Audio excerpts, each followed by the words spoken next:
Make sure that clock hit. That clock hit. Yeah. Boom. Damn. All right, y'all. We give praise to Stephen, Abba, and Shammah, in the name of Yahushua HaMashiach.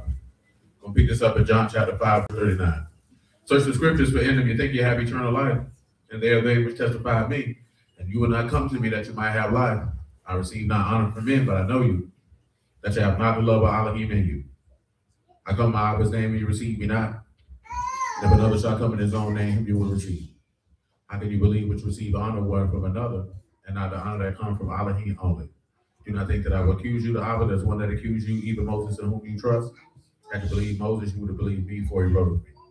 But if you believe not his writings, how should you believe my word? All esteem and praise to Abba and Shamim in the name of Yahushua HaMashiach. Acts 2:36.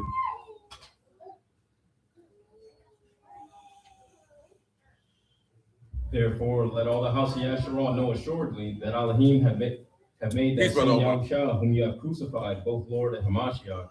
Now when they heard this, they were pricked in the heart and said unto Peter and to the rest of the apostles, What they said? Men and brethren, what shall we do?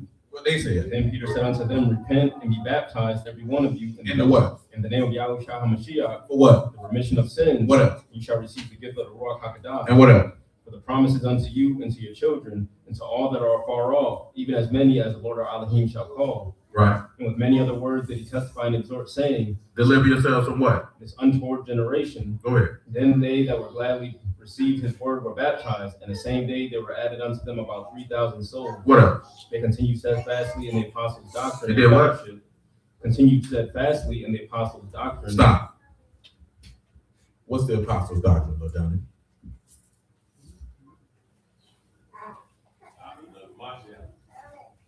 That's too broad. Narrow it down. Shalom, Mika. Death, burial, resurrection. Remission of sin. Can't talk. How you gonna prove that?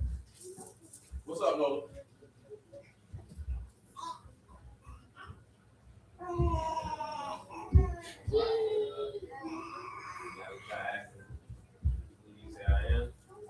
Let me see, Jonathan, man, what's the apostles' doctrine, man? I agree with Johnny. You sure you want to do that? You put your life on I believe so. it? I don't know, man. That boy Greg has been shaky for a long time. Shaky. D's get degrees. It's crazy.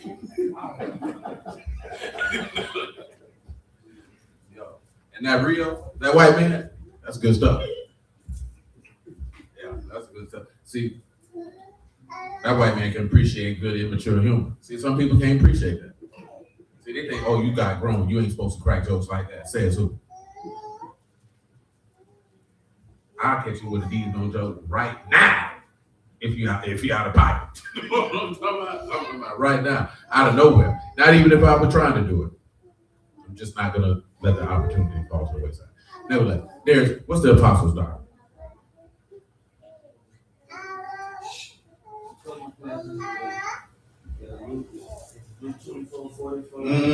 See how specific that was? That's why you're great shaking. No, I'll do that with you. Go ahead. Go ahead, Darius. Shalom, brother Ernie. You got Luke 24:44, you got John 5:39, you got Psalm 47. Stanley, man, what's the apostles' doctrine, man? Acts 18:28. Read Acts 18:28. He said something different than everybody else.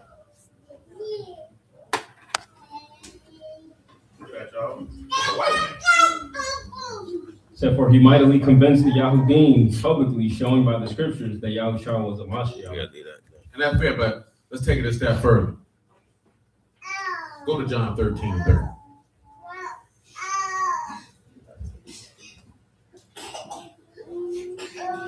Come on, Zibo. He then, having received the sop, went immediately out, and it was night. Therefore, when he was gone out, Yahushua said, Now is the Son of Man esteemed, and Elohim is esteemed in him. If Elohim be esteemed in him, Elohim Shalom, man. You who, esteem bro? him in himself, and shall straightway esteem him. Children, yet a little while I am with you, you shall seek me. And as I said unto the Yahudim, whither I go, you cannot come. So now I say unto you, a new commandment I give unto you, that you love one another. That's what? That you love one another. That's what? To love one another. as I have loved you, that you also love one another. By this shall all know that you are my disciples. But let's stop and let's look and see. I'm working towards something what we started with on Wednesday. That's going to get to what's in Acts 2, what's in Acts 4, and even the rhyme, reason, and purpose of us even trying to organize something for this particular fashion. Like I say, right, in Duval County, in Jacksonville, Florida, it is about 1 million plus people that live here. So out of that million, you could probably say those that are in this way of life, maybe about 5 to 7%. Out of that 5 to 7%, very few of them probably actually know each other, or maybe even have a desire to know each other. And you know why that's the case? Why do you think that's the case? No, because niggas hoes. That's the case. And when I say hoes, I'm talking about cowardly, timid. You know what I'm saying? Concerned about things of no consequence that don't matter. You know what I'm saying? That's what I mean by that in an adult fashion. See, I say it like because we're from Florida. Now I give it to you in a professional fashion. Meaning, dudes are cowardly and timid, that they're afraid of confrontation. Not confrontation of doctrine, but confrontation of the facade that they're actually living. So people like to stay in a particular bubble around certain individuals to where who they actually are doesn't get exposed outside of that bubble. See, when you come around people who don't know you, they may be able to pick up on certain character traits and behavior patterns that the people who know you ignore or willfully ignore because they don't want to accept the reality that you a buster. You know what I'm saying? Now, some of the other part of it is individuals be separated of doctrinal issues of no consequence. Also, it be that some people are more concerned with the status of individuals. So if you don't have a quote unquote name or whatever the case may be, I don't want to fool with you. Some people are overly concerned with, you're going to take my members. See, I'm not concerned with that because I don't have any members, because the members are the members of the body of Hamashiach. That's why we started looking at what we was looking at on Wednesday, because when you see that, it's just different body members in different places. Now, we didn't read 1 Corinthians 1 because that issue that I'm talking about now, they had that issue back then. So this is understand that that's a carnality issue, that individuals are still moving on a natural mind, because we're supposed to be intertwined. So it doesn't matter if you fellowship in Michigan, in California, in New Mexico, in Arizona, in New York, in Maryland, in Virginia, we all one and the same. Not, oh, I don't know him. Because you let a goofy nigga on the internet who you never even met in the flesh before do something to you, and now you holding that against people who don't even know you. And that's an immature mind. What that person did to you ain't got nothing to do with him, because he didn't do it. You know what I'm saying? And that keep people from, I know these X amount of people over here, so I'm gonna stay over here. You know what I'm saying? Because it's not about, oh, let's take all our congregations and merge them together, because that's goofy. There's no way that one person could be able to oversee that many people. That's not even how that's set up. Before, what I asked you to read, okay, well, stay right there for a moment. We read what I want to read. This is what I want you to do. Acts chapter 20, verse 24. Dang.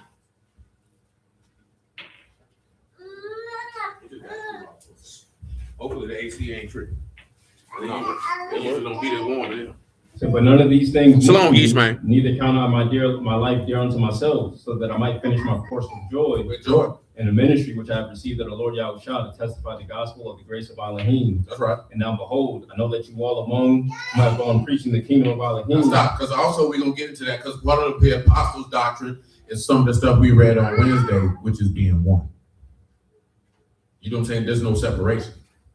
You know what I'm saying? I get it. People don't know each other. You get comfortable with the people you know, but that's not how this game's supposed to go. You understand what I'm saying? Go ahead with it. Now behold, I know that you all among whom I have gone preaching the kingdom of Elohim shall see my face no more. Right. Wherefore I take you to record this day that I am pure from the blood of all men. Right. For I have not shunned to declare unto you all the counsel of Elohim. Right. Take heed therefore unto yourselves and to all the flock, over the which the Ruach HaKodesh have made you overseers. Stop. See, this is also another thing, right? Because some people be wanting to dictate who can preach and who can't preach.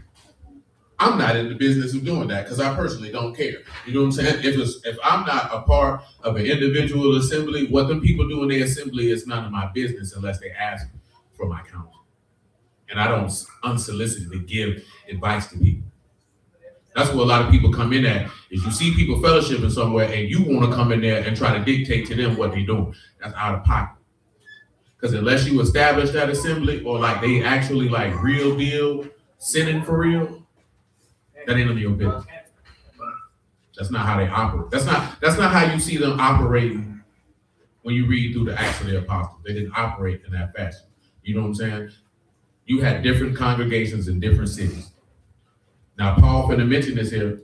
They went about establishing what he mentions overseers, which would be considered a pastor, a shepherd, a co-elect, etc., over these assemblies. And then those men would have to run it. And then you can read where, you know, I was talking this with Kadeem yesterday. Like, you can read where they would get excited about, man, let's go see about our people, see how they doing. They established them assemblies and they left them alone. What you see when them letters writing is those assemblies writing to him about matters that were going on. Again, I want you to always keep in your mind what you read them in epistle letters are issues that real people were dealing with. See, we get in our mind that every congregation you read about in this book, them people was righteous and living godly and they ain't have no problems. I don't know where you got that from. If you were actually paying attention to what you were reading, there were doctrinal disputes. There were all type of disputes because you're dealing with people. You know what I'm saying? I think we get in the word and you forget that you're dealing with people and you create a fantasy in your brain and then you get disappointed because the fantasy is not reality when that fantasy was never reality to begin with. You came in and lied to yourself. Let me show you why I say that. Civic, read him Acts 17:1. I mentioned it the other night. He can read it again. Well, I didn't read it, but he can read it right now. Come on, Civic.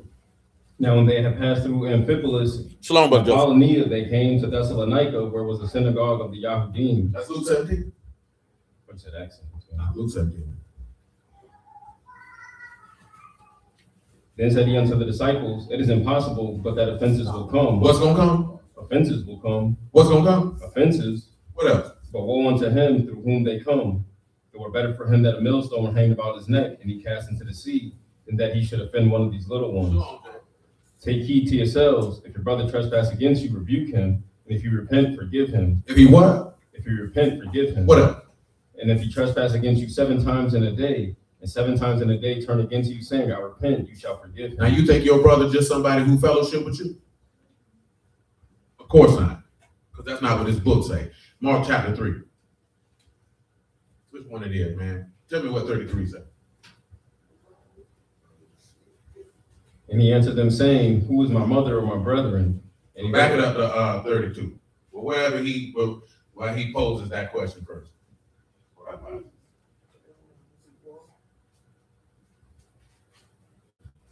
And the multitude sat about him, and they said unto him, behold, your mother and your brethren without seek for you.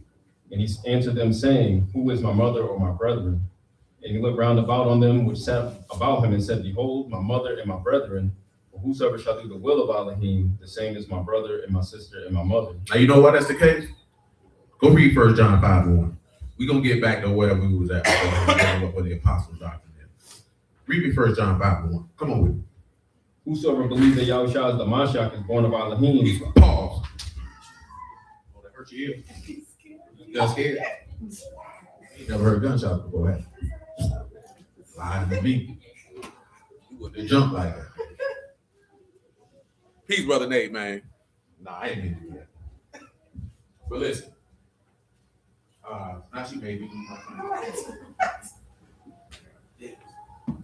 What you just read? 1 John 5. No, listen, that's what it was. He said, read it again. Whosoever believes that Yahushua the Mashiach is born of Elohim. Stop. This is a key component. He born of who? He's born of Elohim. John 1:12.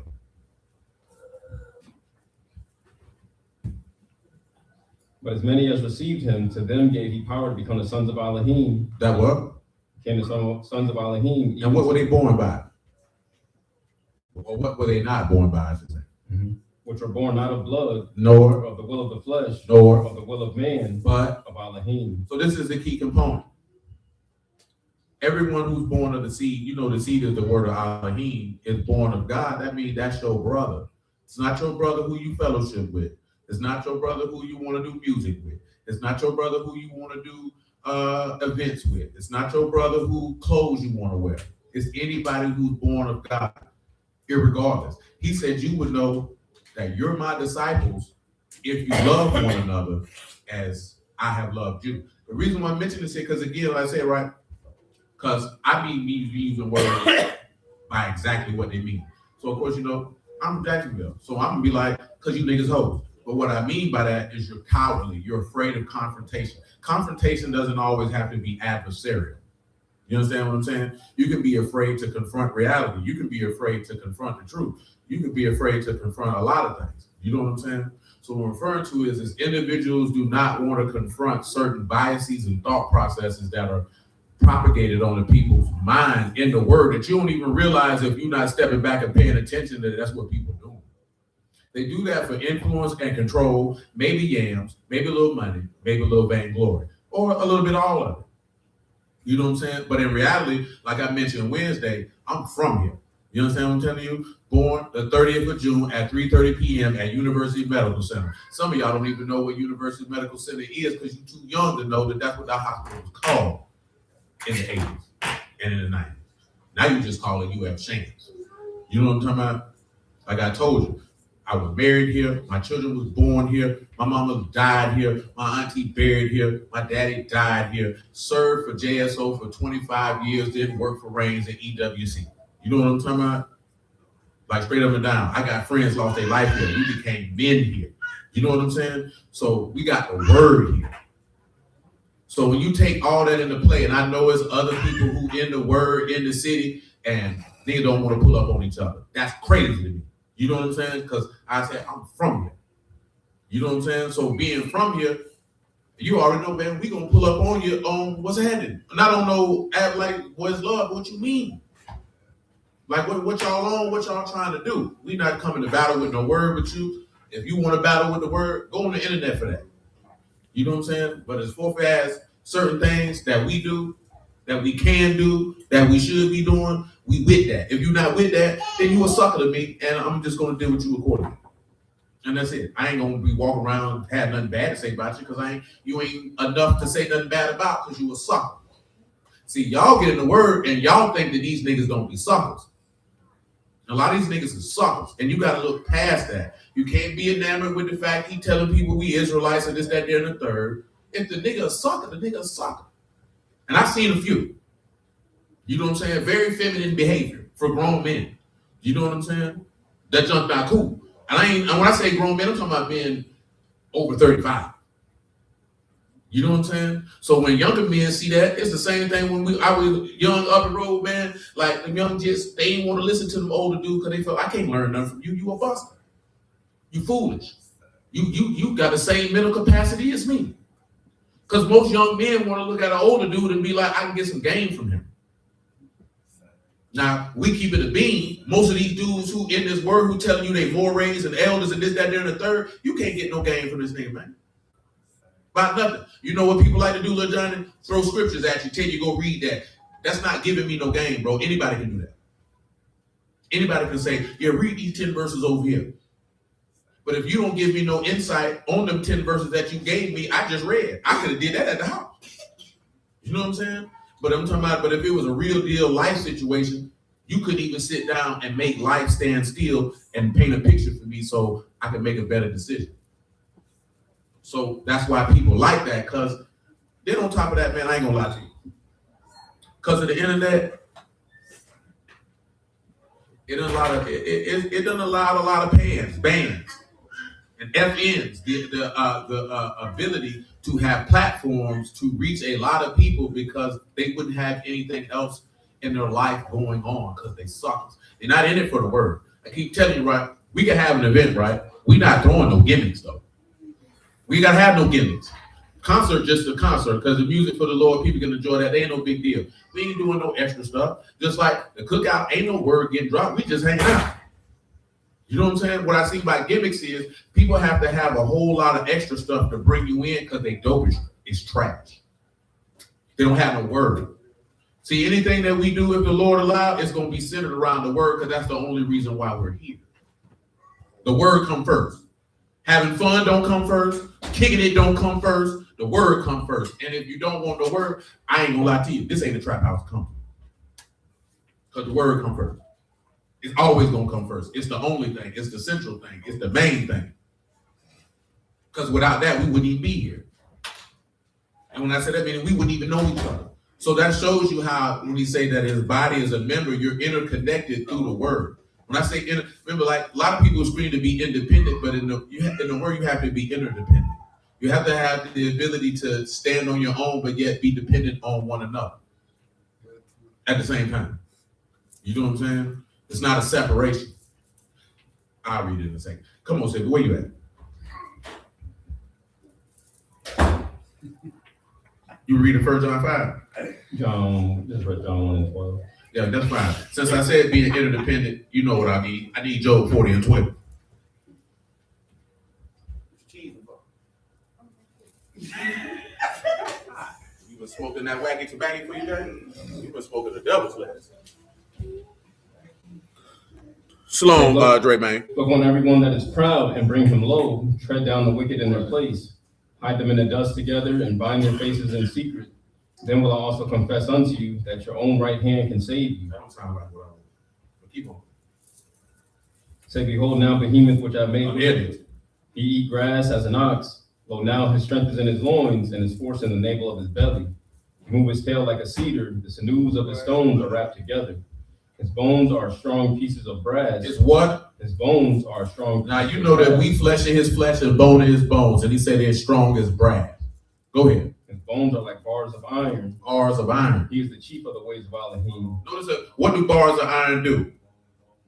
They just don't shut up, but they give protection. So his bones are to protect one another. That's when you look at like the Hebrew letter Chi, a strong defense. A brother is supposed to be a strong defense. This is what he's referring to. How can we be a strong defense and niggas don't even know each other? And we ain't even talking about a strong defense in the aspect of like somebody coming to do you physical harm. You know what I'm talking about? Boy, life is for real. I just seen little bro in the other day, he was telling me stuff he was dealing with why he didn't get back with me. I say, bro, you're a human being. I told him the same thing we were talking about. You're a human being. See, you get in the word and nobody allows you space to be a human being. How can you be a strong defense to somebody if you don't even allow them the space to have natural human reactions? Oh, difficult time come, you act like he ain't supposed to feel that.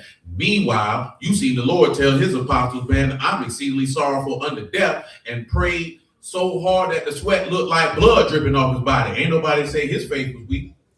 But you'll look at somebody who will have a moment and you talking about it. Because you don't even want to get in space to be a human being. You know what I'm saying? They can have that space, man. That's how you be a strong defense to somebody, is to sit down and be like, hey, man, woo, woo, woo. That's what I mean on. I've always told you this here. If you got something going on, don't call me and ask me to send you no Bible verse, because I ain't going to send you nothing. I'm going to tell you, call my phone. I'm not sending you nothing. You know what I'm saying? Because what is that going to do? And you know where you get that from? As much as Bruce, we like to talk about the church, you get that from church people, because that's what they do. You know what I'm saying? But the actual thing you're supposed to do is, I'm either going to pull up on you or call my phone. Because life don't stop because you get in the word. Matter of fact, since I said that, say, you could pause Job 40 real quick. Get him John 16:28. Let the Lord tell it to him.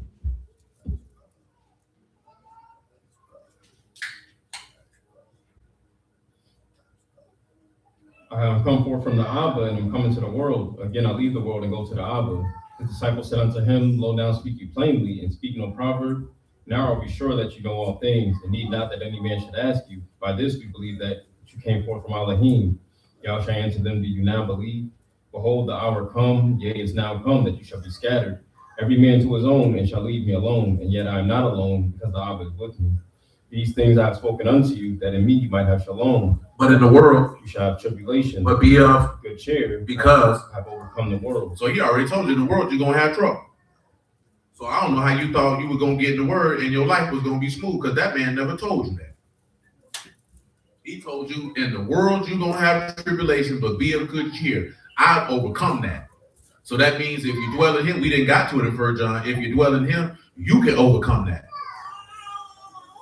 And that's what he means when he say you got to love one another as I have loved you, because he stuck close to his apostle. There's another verse I wanted to read, and I almost forgot. Read Luke 9:40. Because you know, you got some people be like, if you don't walk with us, you ain't in the word, or you're not a real Yahudim, or you ain't in the truth for real. You's a goofy. Because ask yourself this question of Yahushua HaMashiach. Who you read in this text? Do you think he would be co-signing this stuff these niggas doing in 2026? Do you not know that they would kill him again?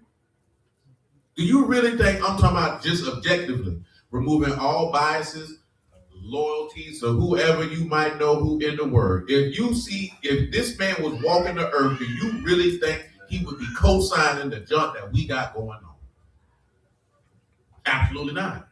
And they would kill him again. Take him right to Mr. Charlie. These same brews who talk about D. Crowder 24/7 are taking right there to him right now today.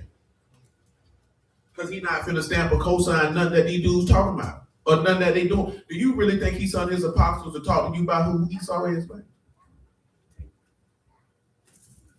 You don't read them teaching about that. See, that's new age stuff because that's what I gotta use to bring you in because I ain't got the word. I can't use Yahuwah to bring you in. I have to use your angst with this, and this to bring you in. Because I ain't got nothing else. I don't know how to cook up no coke. You ever seen a nigga try to cook up coke? You don't know how to cook up no coke? You ain't never seen that before. Come back in there and have some grams missing. You put 14 and then you came back with 5. But you know how much money you done lost? That's how many people's souls get lost with that word that they serve. Come on, Sid. And I besought your disciples to cast them out, and they could not. Yahshua answering said, O faithless and perverse generation, how long shall I be with you and suffer you? Bring your son here. And as he was yet coming, the devil threw him down and teared him. Yahshua rebuked the unclean spirit and healed the child and delivered him again to his father. And they were all amazed at the mighty power of Elohim. For while they wondered, everyone at all things which Yahshua did, he said unto his disciples, let these sayings sink down into your ears, for the Son of Man shall be delivered into the hands of men. But they understood not this saying, and it was hid from them that they perceived it not. And they feared to ask him of that saying. Then there arose a reasoning among them, which of them should be greatest.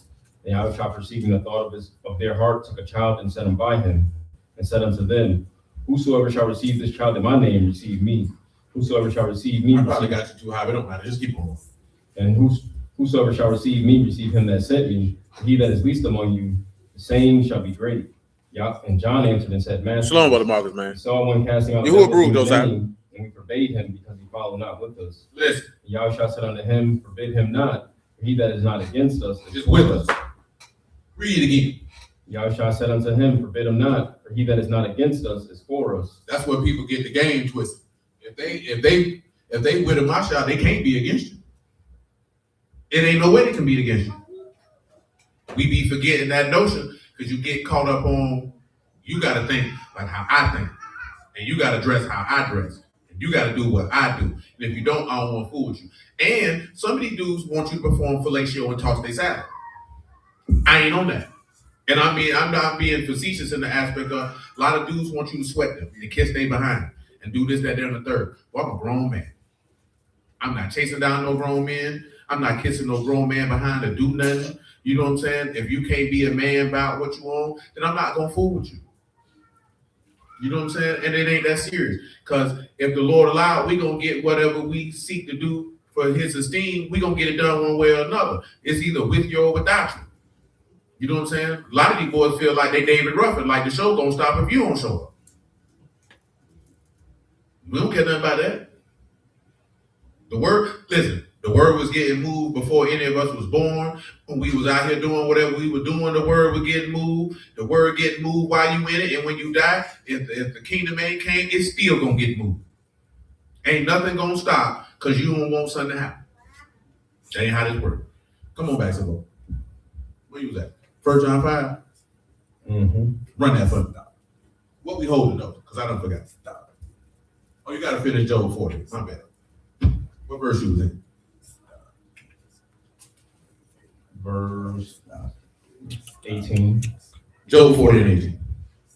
His bones are strong pieces of brass. His bones are like bars of iron. Bars of iron. He is the chief of the ways of Elohim. He That's right. that made him can make his sword to approach unto him. What up? Surely the mountains bring him forth food, where all the beasts of the field play. Right. He lie under the shady trees, and the covert of the reed and fens.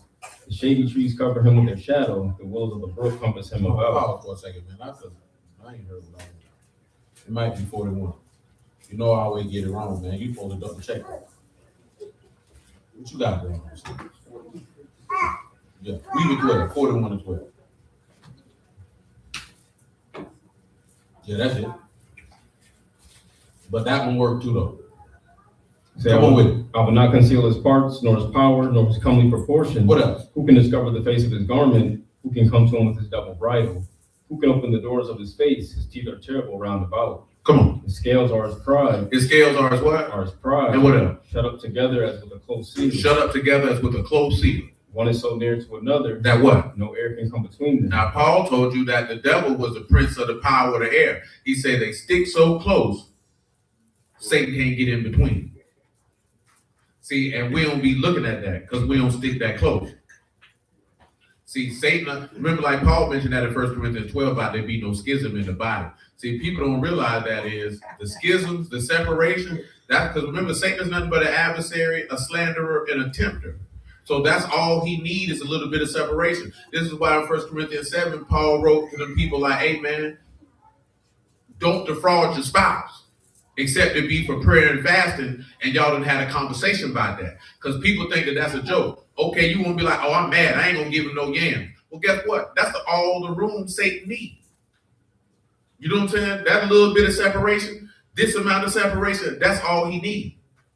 Because that's when he gonna go to whispering. And you gonna go to thinking that somebody love you so much and you're not gonna understand. You shouldn't be worried about how much they love you. You should be worried how much they love God. See, if somebody love God, then they're not gonna do X, Y, Z. But see, a lot of y'all don't want that man or that woman to love God. You want them to love you.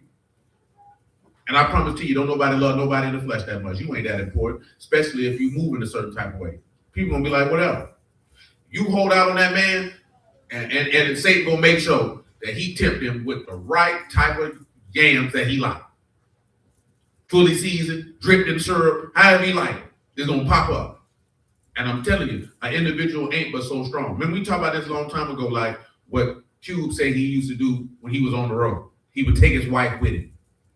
And as soon as the show was over with, he going back to the hotel with his wife. Because see, y'all be thinking that women just be throwing themselves at average men all day, every day. Everybody can tell you that's not factual. Ain't no nigga walking in the grocery store and women be like, oh, look at him, I want him. That's not a reality. But if you're rich and famous and people know who you is, women will throw yams at you anywhere, anytime. And ain't nobody that strong to be constantly bombarded with offerings of sex that they're going to turn it down. You know what I'm saying? Because that's why a lot of attractive women get their back broke. Because they be dudes who richer and handsome and more muscular than they do in their face. And eventually you're like, you know what? He offered me 10 racks. Ain't nobody gonna find out. Yeah. Now she butt naked at somebody else's house. And you thought your love alone was gonna do it. No. See, a lot of women, they not that attractive for rich and powerful men to be throwing penis and money at them. So you'll never know what that's like. Just like the average man. Listen, man, when we were young and they played that, I think it was that backstage DVD when we watched that, bro. All them women lined up at the back of the arena to try to have sex with one of these men. Getting bust down in the bathroom of an arena. Do you understand how little you got to care about yourself to do that? Just so you can say that a rich, famous man broke your back? Or you had his member in your mouth? Now imagine if you 21, 22, 23 years old. You think a dude turning that down? This is part of the reason why I mentioned that, because we talked about that. What he told you to, that you pray that you don't enter into temptation. And what he told you when temptation come, what he say he do? Make a way out. You know what I'm saying? That people think it's a game because you think you getting the word and you ain't never gonna get tried because that won't happen to me. I would never do that. And then you get put in a position and the Lord show you to be a liar.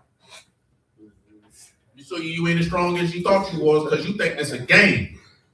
This is real life. You know what I'm saying? And that's why if the people stick together, then he can't get in, because when situations arise like that, people can minister, serve one another. So be like, hey, no, don't go out like that. Some people gonna go out like that because their desires are gonna overpower them. And that just is what it is. But there's no way that we can serve each other if we don't deal with the reality of you have to be close to each other. But people not close to each other. So you're not going to be able to serve each other, and Satan can come in and wreak havoc. Because that's all he needs. Satan is a chaos maker. Chaos, at least, is disorder. People who like chaos like to see controversy and disorder. Because where there's controversy, there's contention. And where there's contention, there's separation. And when there's separation, then it's going to be damnation. Because if I can separate you from each other, then I can definitely get you off to the side and separate you from God. And if I can get you separated from God, I got you. Because you got to remember, this whole nigga know he going to hell. You know what I'm saying? So he trying to see, remember, we didn't talk about this before. Matthew 25 saying hell was prepared for who? So it wasn't prepared for man, because that's what people ought to say. What type of loving God would send people to hell? Because people erroneously teach people that God made hell for man. He didn't make hell for man. He made it for Satan and his homeboys. Well, because Satan is the ultimate sucker, he's trying to take as many people down with him as possible. And you blaming God for him being a whole nigga. But in reality, you should be blaming yourself because you allow your desires and whatever you got going on and your emotions to be dictated. And all it takes is a sucker like him to put it in your face, and then you're going to go for it. And instead of taking accountability for your bad decision making, you want somebody to blame. So either I can blame God or I can blame the devil. And that's it. But see, in the spaces that we in, don't nobody want to say that, because you know what they want to blame it on? Slavery. Or the white man. I ain't blaming it on slavery. Slavery is not the reason. We were just talking about that. Slavery is not the reason why Jennifer Lewis said she had sex with 63 men before she was 30. That's not the reason. Listen, that's not odd to me what she said, because I went to high school with girls who were just like her. They just not famous. Listen, I went to school with a girl that I know she probably had sex with 100 people before we graduated. Now, you got to understand, this is from age 14 to 18. We're talking about in a 4-year span. At least 25 men a year would walk down Beach Boulevard, and the first person who pick her up, he get the hit. That's what she was on as a teen. You understand what I'm telling you? So, that's not odd. See, y'all be thinking like y'all be wanting us to believe like it's a lot of wholesome women out here. No, they're rare. That's why the books say they're rare. You know what I'm saying? You want to think it's a lot of godly, righteous men out here. No, they're not. He said, I went to find a man and only found how many, said? One. Okay, then. You know what I'm saying? So that doesn't mean that you come into every interaction and be like, oh, all these people are wicked. No, I'm going to accept you for who you show me you are. And that's it, because that's the only thing I can accept you for. See, the issue is not if you're wrestling with sin. The issue is if you're real about it. See, these people be lying. You know what I'm saying? You know you around here smashing women everywhere, but you lying about it. I would rather you keep it real with me. I can respect that. Man, shoot, man, I be weak for them yams, boy. Got a hold to that. No, you know why I say this here? Because dudes, when I used to be in the street moving word, bro, dudes who ain't even in the word would keep it like, well, I hear what you talking about, cuz. But this what I'm doing, they gonna keep it the beam with you. Niggas in the word be lying. And you know why? Because they trying to keep up an image. So salvation is not really your purpose, because you're more concerned about how you're viewed. You don't need to worry about how I see you. You need to be worried about how he see you. Because if he see you as godly, it don't matter how I see you. But if he see you as wicked, it don't matter how I see you. See, we see a lot of people as righteous in you who are like, I don't fool with that nigga. I don't fool with him at all. And we don't be wanting to accept that, because we let the barometer of righteousness be he telling people they Israelites. When the reality, that's not the apostles' doctrine. You see how we brought that back? You see how that works? Mm-hmm. We're gonna be keeping up. Come on, Zip. Back to 1 John 5:1. I gotta test it, make sure you're on point. You fed him before you left that? What you fed? Huh? What you say? No, you said he ate. I heard what you said.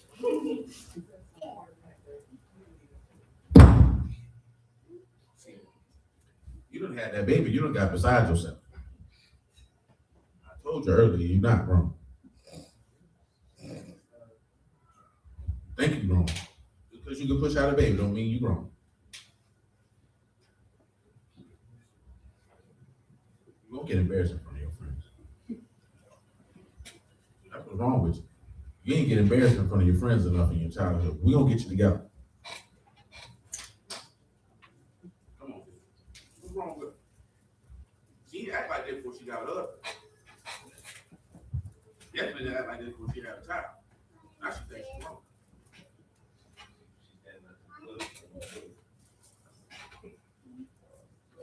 You finna join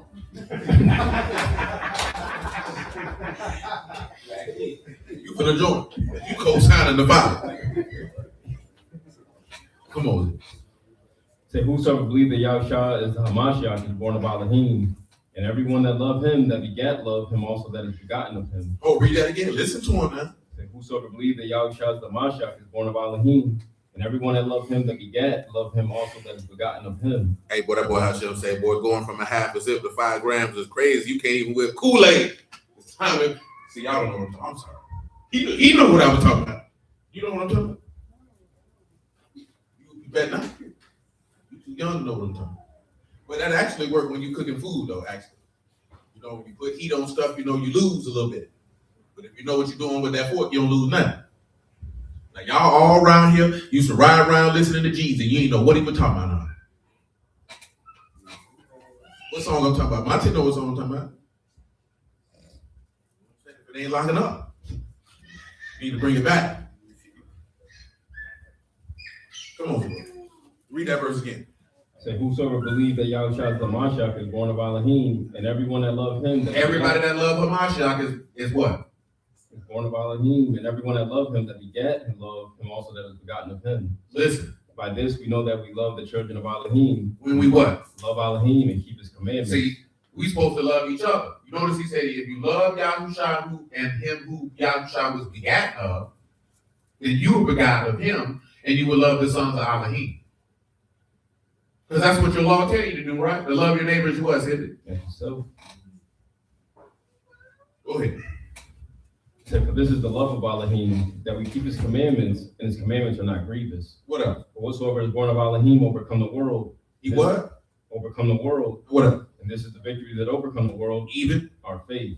What up? Who is he that overcome the world? But he that believed that Yahushua is the son of Elohim. I go back to what Darius mentioned with the Luke 24 about what the apostles' doctrine is.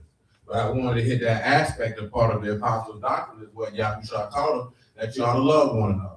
And that's why we read Luke 6:17. Part of the apostles' doctrine was that you forgive one another. And why is that the case? Because that's what your law teach, do it not? Because people like to make it seem like he was teaching something new, but in reality, he was zeroing in on Exodus 34:6, because you know we don't need no reasons. If it come on and run it. And Yahuwah passed by before him and proclaimed, Yahuwah Elohim, What? Merciful and gracious, What else? long suffering and abundant in goodness and truth. What else? Keeping mercy for thousands. And doing what? Forgiving iniquity, transgression, and sin. But by no means. Clears the guilty, visiting the iniquity of the fathers upon the children and upon the children's children unto the third and to the fourth. That's the apostles' doctrine. The reality, that's the gospel contained. Without the and in reality, the burial and resurrection is contained in that also. So I would ask you, little Johnny, in Exodus 34, where is the resurrection contained in that statement? And the crucifixion. You don't got to do the burial part. The burial kind of carries the crucifixion, so that's kind of redundant. But you understand.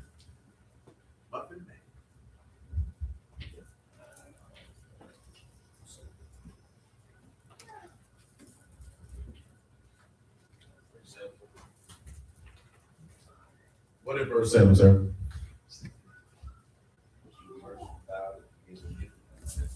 What that tie to? The crucifixion or the resurrection? Which one? Or both? How? Make it plain on the tables that him that readeth can run. Make it plain.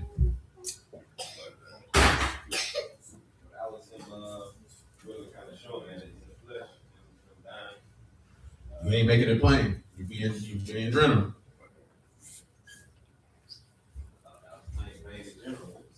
No. That wasn't straight to the point. Actually, and I'm not being funny about it. Very open-ended, where individuals can take that and slide it however they want. The one thing you want to be able to do, if the Lord allows, because actually it's not by your ability to do it. So let me clarify that. Because he said, by the Ruach HaKodesh, you speak a word that your adversaries wouldn't be able to gainsay or resist. So by the grace of the Ruach HaKodesh, you always want to make it plain to where an individual cannot push back.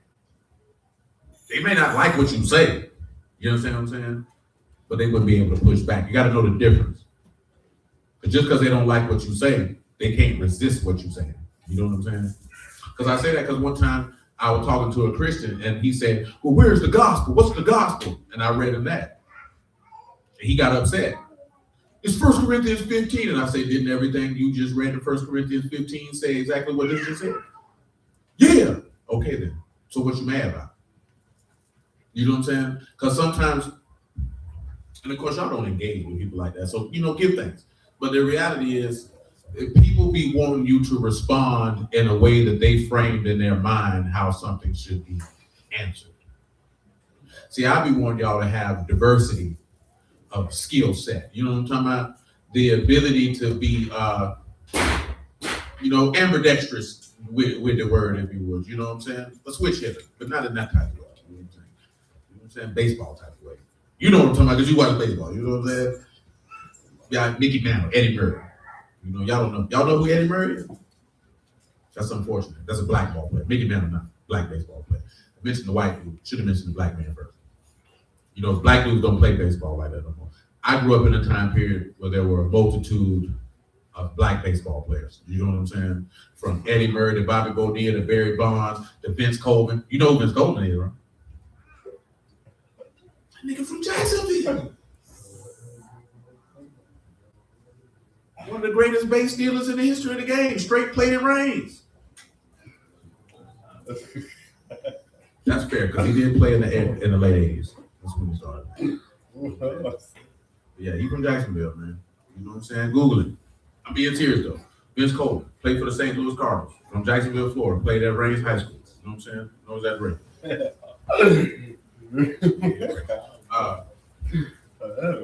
But nevertheless, you know what I'm saying? Because people ask questions because they already have in their mind what the answer is. You feel me? So they already got in their mind how they believe that you're going to answer. Now this ain't also dealing with people who, whether Christian or Hebrew, or maybe people who ain't in the Word. So the reason why I be like, make it plain, because respond in a way that's going to make them pause and consider. You know what I'm saying? Make them think. Leave. Like, man, y'all have mercy on the soul. I was just talking to my dog about cuz, man. The dog who died on the shrimper boat. You know what I'm saying? Boat capsized. And that's something he said to me last time I seen him before he died. He was like, I've been watching you since you was a jit. He was like, your words stay with people. You know what I'm saying? His point was, you want to say something to people that provoke thought. Not that you necessarily just adamant about proving your point, but leaving the vestiges of what you said to them that causes them to think. Because see, a lot of times people just want to be right.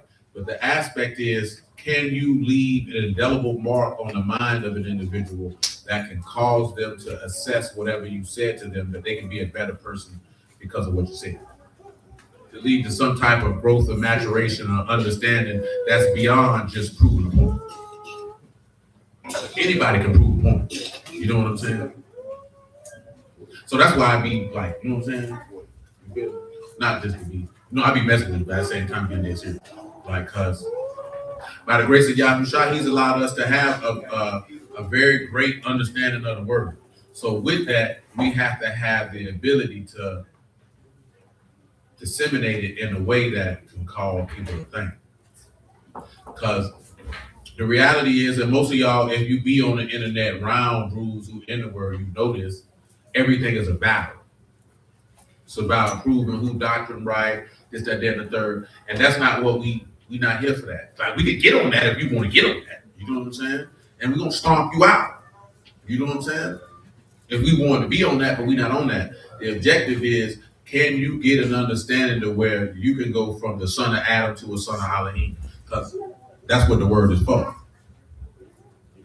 So, but that's fair. Your answer you gave right there, right? So when you look at, boom, you take the long suffering. The long suffering is manifested in his crucifixion. Abba forgive them, they know not what they do. Things of that nature, you know what I'm saying? All of that is contained in that. When you look at, as you said, the mercy and the graciousness is the crucifixion. But the fulfilling of the forgiveness aspect is when he rose from the dead. Because once death is defeated, you know what I'm saying? Forgiveness is complete. The blood is the atonement for forgiveness, but the resurrection make it complete. Because now with the resurrection, remember he said, if I don't go away from you, you can't get what? Yeah, I can't send the comforter. Once you seal the comforter, what does that mean? He said, what he said in Romans 8 said, if you got the spirit, what that mean? Well, if you don't have the spirit, let me say that, what that mean? You're none of his. So if you got the spirit, what that mean? You belong to him. That's right. Hold on. So I wonder if churches and nations that have village mindsets are closer to the apostles' doctrine and fellowship than here. We across the street from each other and won't team up to feed the kids. You know, that's not a bad question. You know what I'm saying? That if you got people who are more tribal in nature because of the proximity of which they live by one another, would they be more inclined to deal with one another? Because listen, right? Y'all be riding around Jacksonville, don't you? Y'all see all these churches right by each other, right? This is not to speak negatively of churches, by the way. Because I ain't got nothing negative to say about them, because I ain't never been in nobody's church, so I ain't got no problem with nobody's church. You know what I'm saying? They teach what they teach. They ain't got nothing to do with it. But you see how all of them by each other? But how many of them people actually know each other, even though you pull up here every week, kicking it with each other in your building, but you won't even walk across the street to kick it with the people who cross the street from you who believe the same thing because he's a Methodist and I'm a Baptist. You know what I'm saying? That's goofy type of time. Yeah, that don't even make sense. But what we holding in totality?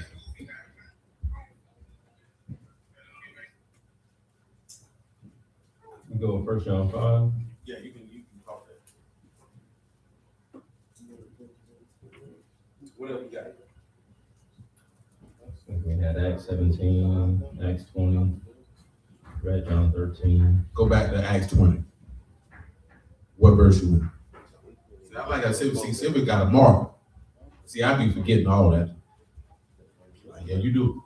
You don't never say, you left that one out. Oh, verse 28.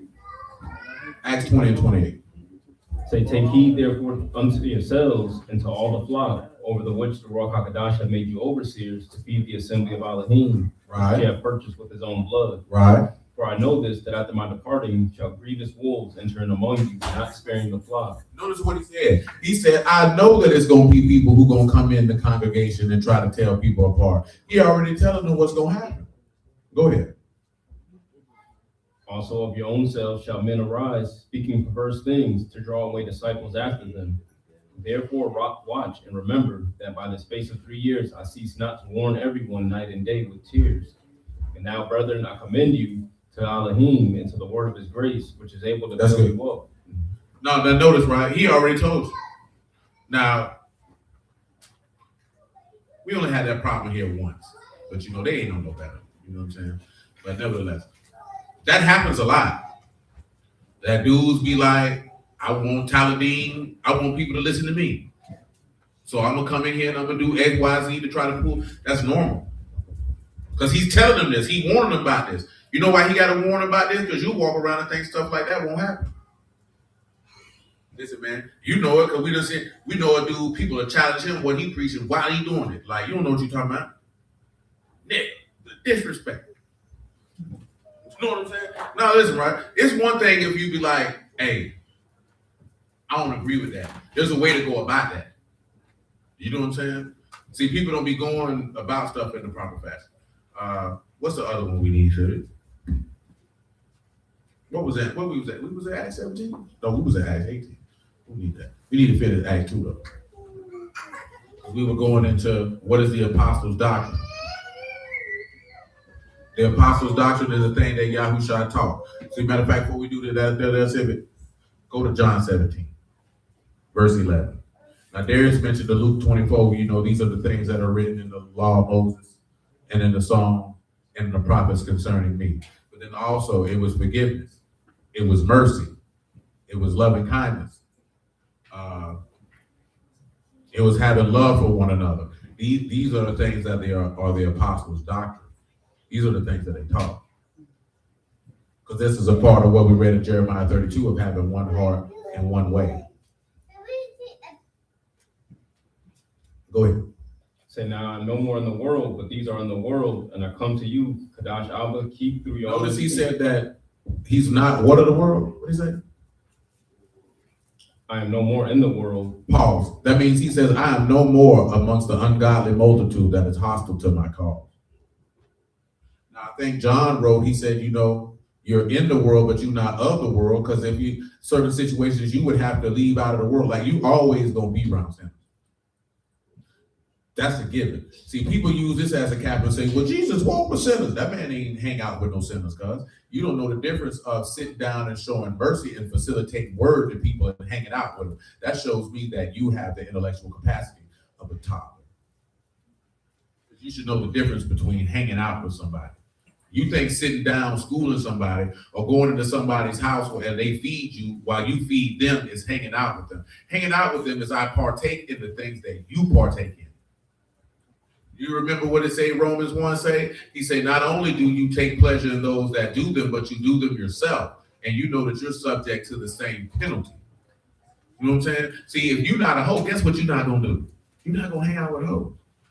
You know why? Because their way of life will disgust you. Which is why Proverbs 29 and 27 says what, Stevie? The just are what? And the unjust are an abomination to the what? So if you're not a hoe behavior will disgust you. And see, I'm not talking about clothes and clapping booty cheeks while you're dancing. I'm talking about the mindset and behavior of how they live. That will disgust you. Where's baseball game on that?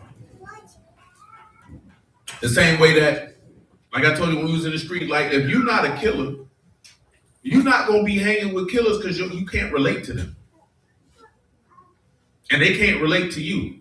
So therefore, they're not going to want you around them. And nevertheless, put it even plainer. If you are a man who's faithful and dutiful to his wife, and there is a man who is a philanderer.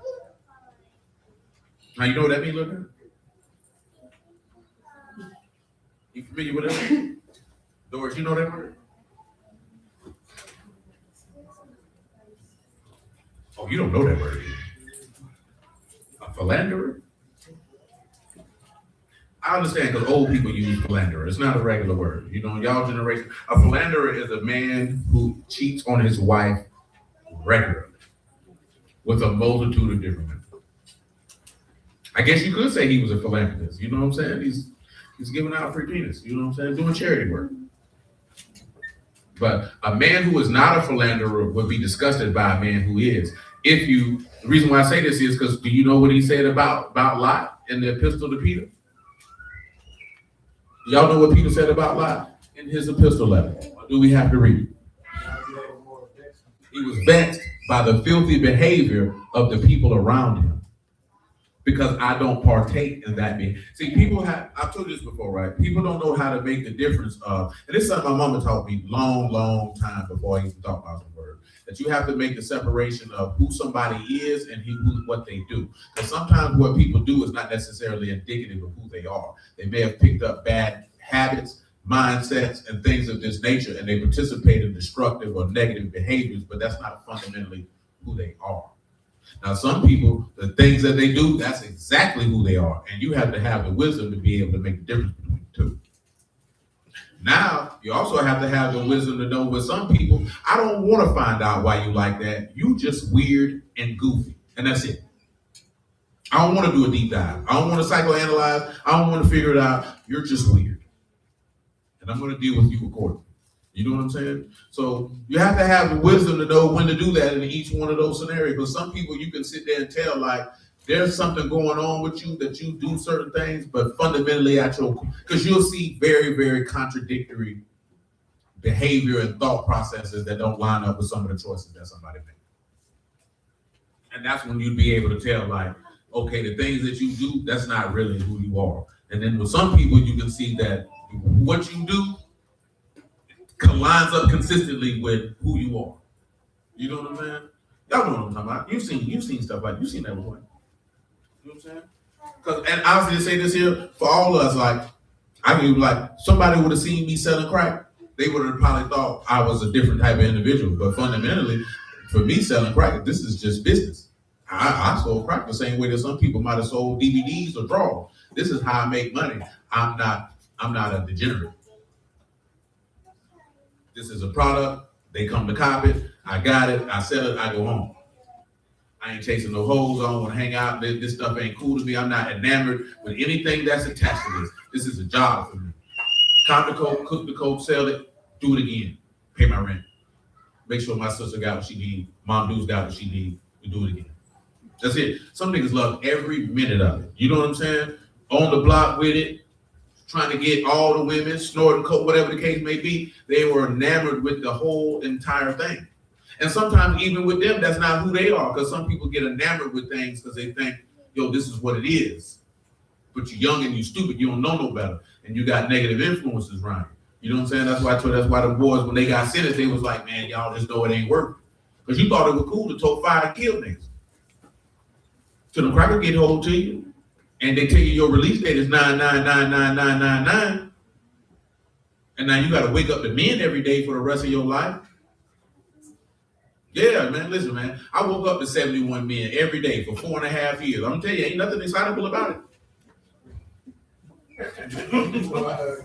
Listen, you wake up, when you get up in the morning, man, and you look down, there's a nigga sleeping up under you, and you look left, it's a nigga sleeping here, nigga sleeping there, you look right, it's a nigga sleeping here, nigga sleeping there, you look forward, it's 4 or 5 niggas, you be like, man, I gotta go home. You call it what you want. Sound like the Florida Department of Corrections. You know what I'm talking about? And ain't no correcting going on in there.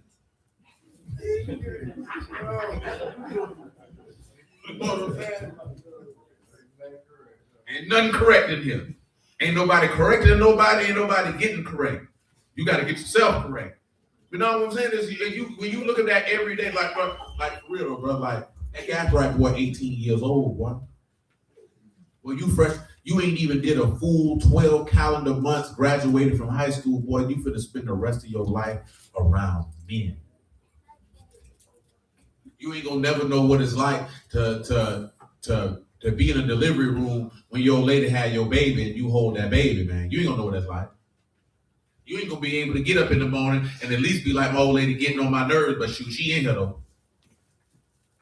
You know what I'm saying? You ain't gonna get know what you ain't gonna be able to put up on grandma now. I'm talking about the simple stuff that people. I ain't talking about all the fun stuff they be talking about. I'm talking about, but you ain't gonna know what it's like, boy, to turn around and look at your jit and be like, damn, that nigga look like me. You know what I'm saying? And not on some old how people be bragging like, oh, my children look like me. Like you can see the reality of what this child made in my image, boy. Like on some real tight time. You ain't gonna know what that's like. You're going to have to get up every day and walk between a yellow line to walk to a building to get a plate full of slop 3 times a day. Your highlight of your life is going to be making a spread of ramen noodles and packaged fish, man. You know what I'm saying? Like I sit there and see, like, I'm talking about you're going to watch people go home every day and you ain't never going to leave. And when you leave, you ain't going to know you left because you're going to be dead.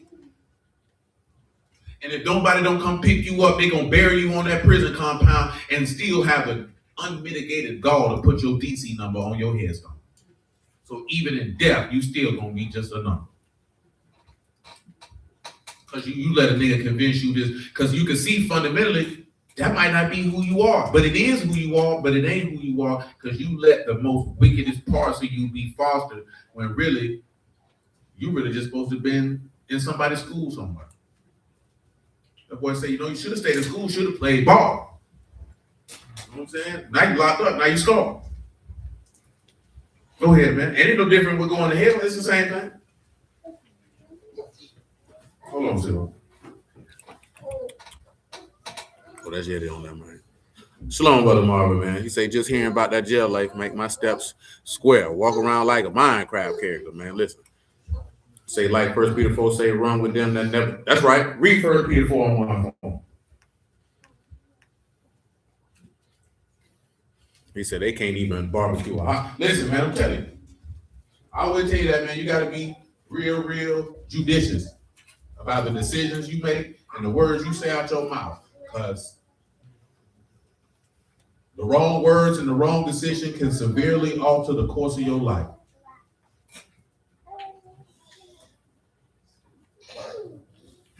And we don't pay attention to that. You know what I'm saying?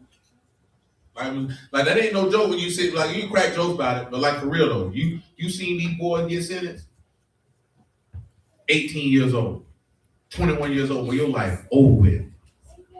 It's over with. You know what I'm saying? People talk about, listen, man, funny stories is funny stories, no matter the location. But ain't nothing cool, fun, or nothing about being in the penitentiary.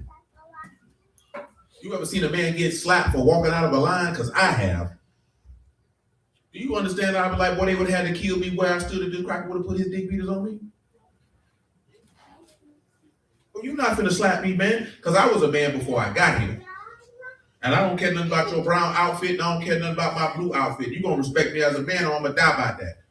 And you know why I feel like that? I told one of them CEOs, man, I said, look here, man, I'm not going to let him disrespect me in this blue uniform. So, Cracker, what make you think I'm going to let you do?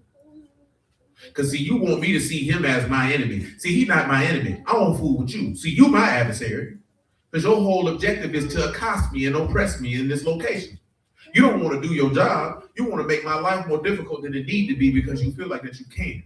And you want me to be more readily to harm him because you think that that's how I'm supposed to see him. But see, I wasn't raised like that, Cracker. I don't see him as my enemy. We got the same enemy, and it's you. So if you think I'm going to let him do me dirty and you going to do me dirty and I'm going to let that slide, yeah, I had my mama, Cracker, because y'all going to have to kill me and him. Because I promise to you, I'm not going to let you put your hands on me and I'm going to just smile and grin. Not me. I would, listen, man, I would rather say you, and you. See, you can get a pass. So you get way more leeway than that Cracker can get. He can't get no leeway. He ain't got but one time of disrespect. And I'm going to say something to him. The first time, watch your mouth. The second time, we can do whatever you want. And I done did this before with the police. Like, man, watch your mouth. I don't care nothing about that because I'm a man first. And you're going to respect me as one. Because one thing for certain, two things for sure, I don't fear no white man walking this earth. You don't put no fear in me because you got a badge on, Cracker. I don't care nothing about none of that. And I told you we shouldn't raise our sons to be fearful of them people. You can be wise to know how to deal with them people because he told you to be wise as a serpent and harmless as a dove. He told you how to handle yourself. I'm not going to raise my son to be scared of no white man because he throws some blue lights on. Well, you a man too. And if you're going to be willing to do something to somebody who look like you got to be willing to do something to him too. And if you're not, don't tell me you're no gangster. You ain't no gangster if you only gonna kill your people. You ain't no gangster. You just a whole nigga. Because I can tell you something about the mob. They were gonna kill the Italians and the police. You know what I'm saying? They were gonna do all that. I told you that before, man. We used to be right here on Buckman hustling, man. And I used to see the police run 15 niggas off the block. One police car. Let a nigga hit that block one time too many. Guess what they gonna do to that nigga? Shoot his car. I say, but why you let him run you off the block though? And that's the police. You going to prison for killing either one of them, cuz. You gonna get a life sentence for killing. They ain't gonna give you an extra life and bring you back and make you do another bid. You gonna get a life sentence for both of them. So why you ready to kill him, but you ain't ready to do nothing to him? You don't even realize how you've been fostered that you really despise yourself and you reverence him as if he God. I thank the Lord my people ain't raised me like that. And I ain't talking about to advocate to do nothing to nobody. That's not what I'm talking about. I'm talking about I ain't got no fear of you. I have no fear of you. And I'm not going to teach that to my son. Because, boy, if the Lord allowed, boy, if I was dead and in my grave, and I'm talking about if it was possible, in that moment before the resurrection, you're like, hey, boy, your son around here scared of a white man. Please animate me in the flesh so I can go slap that boy in his mouth. I can go right back in there after that. I don't need to hang out with nobody. I don't want to have no conversation. Just let me come back over there and slap the fire up. I don't want to roll over in my grave. I want to go slap the fire up. What's wrong with you, boy? I say that because of the aspect of how we gonna be like them iron bars and you have all this angst and hatred and ready to do any type of harm to somebody who look like you, but not to the people who oppress you. That don't make sense. You know what I'm saying? But come on, Sid. I apologize for that. But Y'all need to know that. Y'all need to stop being hoes out there, man. You know what I'm saying? Be a man. Being a man ain't being about being overly violent. It's about standing on the principles that you live by. You know what I'm saying? Stop being cowards, man. You can let the police know you're a man and not be emotional. You don't know how to do that because your daddy didn't teach you how to do that. You know what I'm saying? I had a police officer tell me, I said, hey, man, you know I got caught with some work. I say, man, he was mispronouncing my last name. I say, hey, man, don't disrespect my granddaddy's last name. You disrespected him selling, smoking crack. I say, see, now you out of pocket. So you know what I did to this man on the ride to the Duval County Jail? I ran down the unadulterated and uncensored history of Caucasian people to him. And by the time he was like, you can stop. Nah, I ain't gonna stop. Because you talking about some crack, I'm gonna show you about something. I'm gonna tell you about yourself. You funky bastard. He ain't wanna talk no more. Because they think all us stupid. They think you're not articulate. They think you're not intelligent. They think you a whole bunch of things other than who you are. Sometimes you need to show them, yeah, you got the right one today, buddy. Because I can destroy you mentally. I can destroy you spiritually. I can reach down to the seat of your soul and snatch your heart out and shove it back down your throat. Frank, you better watch your mouth. You know what I'm saying? That's how you got to do it. I ain't got to put no hands on you. I'm going to touch you in your soul. You're going to remember me when you lay down in the bed at night. Come on, bro.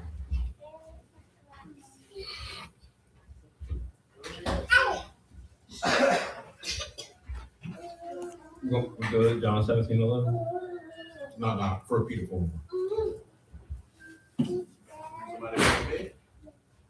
Say, for as much then as the Mashiach has suffered for us in the flesh, arm yourselves likewise with the same mind. For he that hath suffered in the flesh hath ceased from sin, that he no longer should live the rest of his time in the flesh to the lust of men, but to the will of Elohim. For the time past of our life may suffice us to have brought the will of the Gentiles, when we walked in lasciviousness, lust, excess of wine, revelings, banquetings, and abominable idolatries. Well, what they do now, see? Wherein they think it strange that you run not with them to the same excess of riot, speaking evil of them. Let me ask y'all a question. I know I asked y'all this several times every time we read that verse. How many of y'all, when you started walking in the word and you ain't do certain things, people had something negative to say about you who you used to do it with? That's what come with it. But see, read them Psalms 1 and 1. Now, see, I don't know. I ain't gonna say people might have said it face to face. You know what I'm saying? But sometimes people know who you are, so they gonna be like, okay, I know, bro. So that's if he owns something, he owns that. You know what I'm saying? But you notice when you like this here, when you was in the club popping your booty cheeks and you walk around here, your nipples hanging out, and you're around here toting a pistol and you're getting high and getting drunk, ain't nobody had nothing bad to say about you. Ain't nobody say nothing. Ain't nobody say, man, you're destroying your life. You know you're gonna flunk out of school. Maybe you might want to keep your legs closed. You might want to keep your penis in your pants. Ain't nobody say that. Do you understand how wild it is that when you decide to not be sexually irresponsible, people like this say, oh, they think they too good now because I don't want to be a hoe. People talk bad about you, so why you ain't got no kids? That's a red flag. So you just want me to have children with just anybody. That's how people be moving, like, oh, it's a red flag, you ain't got no kids. So you would have rather me be irresponsible with my seed than just have babies all over the place. That's what you would have rather me have done. Oh, this nigga square, he don't get high. Damn, because I want to be sober. Y'all not even using regular drugs, y'all using white people drugs. These niggas on meds, man. Listen, man, these dudes made it cool to be a crackhead now. Do you know that these dudes would have been ridiculed in the 90s for being junkies like this? When I was a teen, brother, dude walking up, well, I'm on Percocets, I'm on Molly. This nigga's a junkie. A full-fledged junkie, man. You know what I'm talking about? Listen, man, niggas hid that junk. I had a homeboy was snorting coke the whole time we was in high school. We never knew. He didn't want us to know. Because he'd have got ridiculed. Well, you snort coke, boy? I think by 2001, 2002, people stopped caring. They was like, I'm smoking coke, I'm smoking crack, I'm smoking weed and crack, I'm popping eggs. They didn't care no more. I'm glad I never went past weed, man. I ain't even drink alcohol. You had that. I ain't like alcohol because I don't want to have nothing that don't have me in control of my faculties. When that one time my homeboy said he got raped by that big white hoe when he was on that Bacardi 151, I said, that's right, that's why I don't drink. I don't believe he was that drunk. I believe he willfully laid with her. That's just me. I wasn't there. That's just what I believe. You know what I'm saying? But that's what he told us. He said, she got me, bro. I said, man, that girl ain't get you. But then one chick I knew, she did get got because she hated my homeboy body. And she was on that 151, and he took her down in the bathroom. At the club, at that, on the beach, took her down. I said, look at her. She hated herself for it. That's how I knew she was serious, because she despised herself. The dog who talking about the big girl guy, I ain't believe him. He wasn't strong enough for me. She was big old nasty girl. You know what I'm saying? Folds everywhere. I'm talking about grotesque human being. You know what I'm saying? Because there's no way he could have been so late. No way. I'm sorry, man. I just seen that woman in my brain again. That was whew. Listen, if it was that or go to prison, I'm going to do that big, because I don't even know if it had been possible for me to be around. I'd have threw up in my mouth. Shoot, have you ever wrenched before? Shoot, there's been times I don't woke up in the middle of the night. I'm like, thank the Lord, boy. That's how you drown on your own vomit. I'm dead serious, man. I done had times where I done woke up, thought like I was finna throw up. Sometimes when you can throw up in your sleep, that's how people drown on their own vomit. Mainly people who be on heroin who that happen to. But, you know what I'm saying? But nah, for real, man. That's how they say Jimi Hendrix died. Man, had an episode. Call the people, man.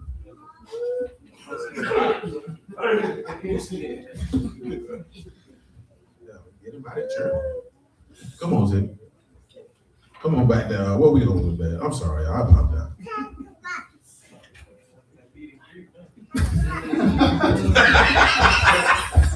Yeah, let him meet and greet the door. Psalms 101. Read that for me.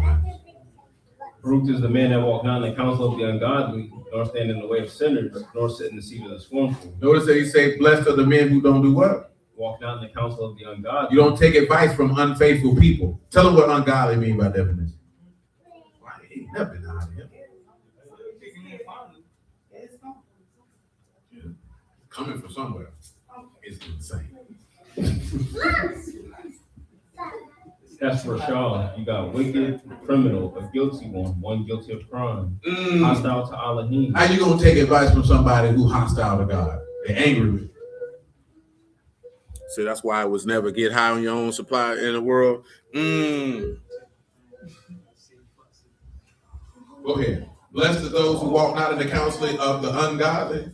Nor stand in the way of sinners, nor sit in the seat of the scornful. Stand in the way of sinners mean that you don't take your stance in the way of life of wicked people. That's all that means. I don't go in the way of life that you go in. Listen, I told you this before, right? You got people on the natural side of things who are good people, but in heaven they wicked. And you have to be able to know the difference between that. You know what I'm saying?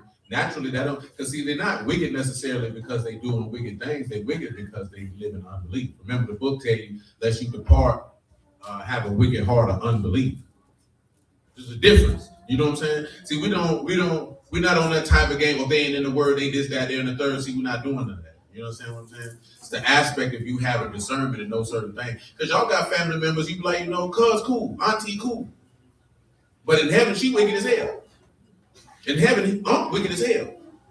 Because of the heart they have towards God. It ain't not necessarily mean that they out here wilding. You know what I'm saying? But they have unbelief or a hard heart towards him. That would make them wicked to him. You know what I'm saying? That don't necessarily mean they out here living wicked. Because some of y'all people just do what everybody else do. Get up and go to work and go home. They might like to drink their little liquor or whatever case may be, you know what I'm saying? And they do whatever. And then you got some family members, they home. Then you got some of them who, and this is the part that most people skip over, that they're resentful, malicious, spiteful, malignant individuals who like to cause controversy and chaos. I'm going to tell you something. Anybody who's not of God can be used of the adversary at any given time, at any given moment. Because they're susceptible to that. Because remember, he likes contention.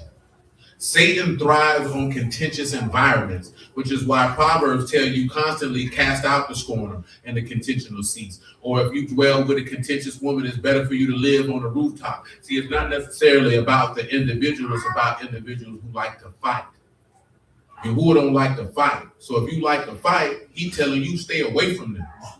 Because they thrive in environments of chaos, because in those environments of chaos, that's where Satan can just come in and do whatever. That's what he's looking for.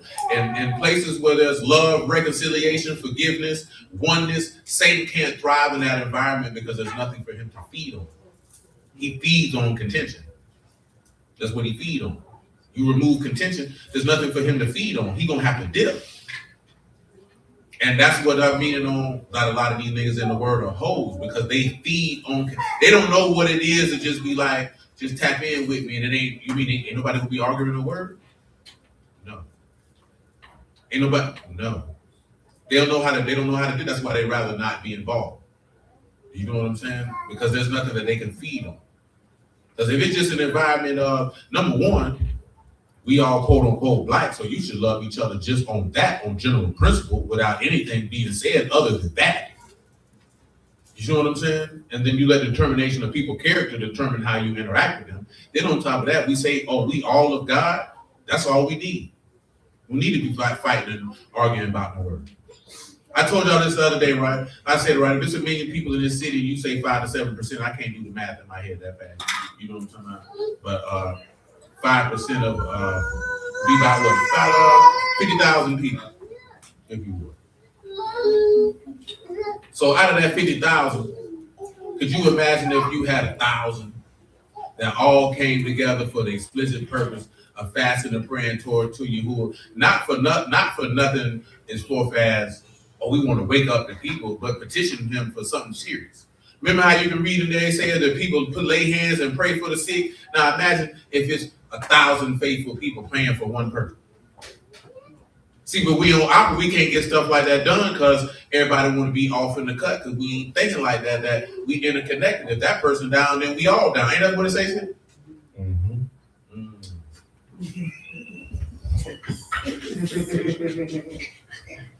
Oh, it's great. Come on back to the Acts 2 because we ain't finished that.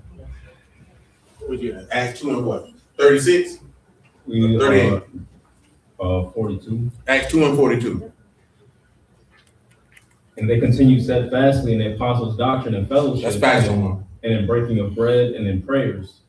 And fear came upon every soul, and many wonders and signs were done by the apostles. And all that believed were together and had all things common. They were all what? All that believed were together. They were what? Together. What else? And had all things common. What else? And sold their possessions and goods and parted them to all as every man had need. Go to Acts 4 and 28.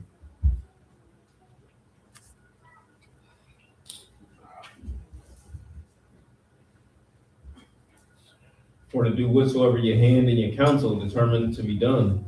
And now, Lord, behold their threatenings, and grant unto your servants that with all boldness they may speak your word, by stretching forth your hand to heal, and that signs and wonders may be done by the name of your Kadash child, Yahushua. We talked about signs and wonders on Wednesday. We ain't got to rehash that. And when they had prayed, the place was shaken where they were assembled together, and they were all filled with the Ruach HaKodesh, and they spake the word of Elohim with boldness. Boldness. And the multitude of them that believed were of one heart and of one soul. They were what? Were of one heart and of one soul. What else? Neither said any of them that all of the things which he possessed was his own. But That's good. The aspect, they was a one what, look down? You had to look down. You didn't remember? Double check. So it's the heat. It's the heat. Gotta be in there with the fan, like the old people. I think he got something in the back.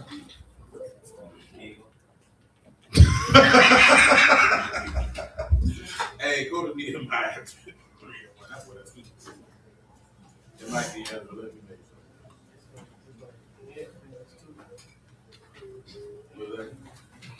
No, it might be Ezra 3.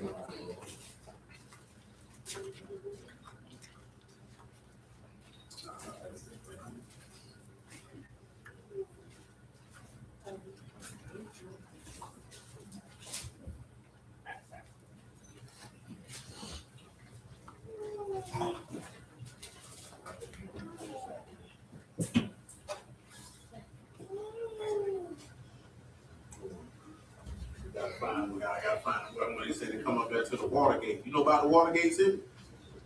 You know about Watergate? You know about Watergate or the Watergate? Almost.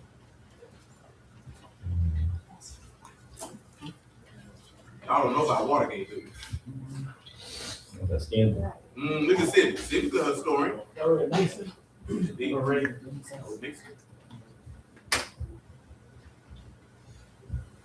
That's the same, y'all.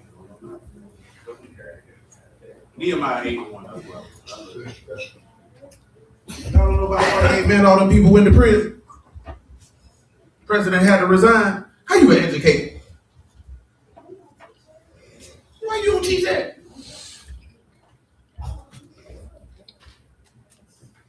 You don't teach that subject, or they don't teach that?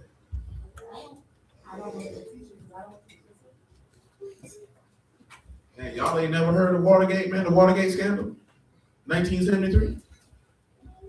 See, that's how they begin, y'all. Y'all can tell me about some Naruto. Oh, freaky niggas who was singing last night. I ain't know nothing about that till people post, because I never listened to Pretty Ricky in my life. No, I wasn't. I was free. And B2K, I didn't listen to that. Man, I was selling crack. I don't want to hit no nigga to my no bump, bump, bump.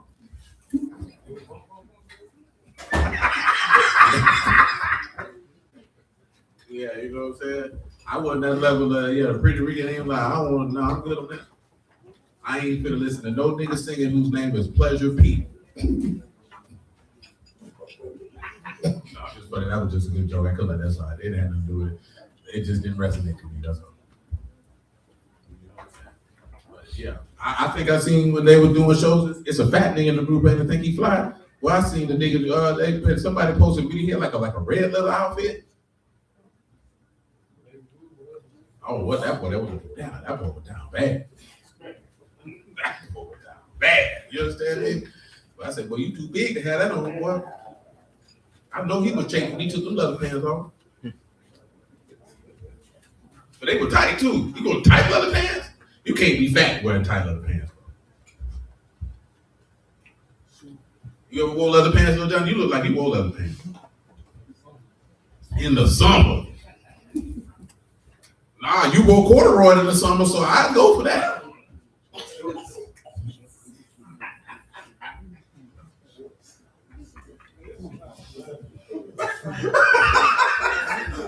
The crazy part is that they know corduroy and hot, and you all gonna make shorts. Like, that's gonna cool me off.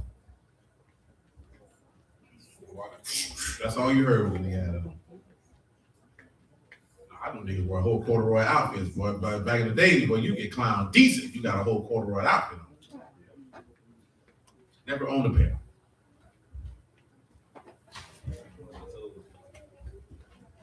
We gotta finish Act 17, 7, my bad. 17 and 11.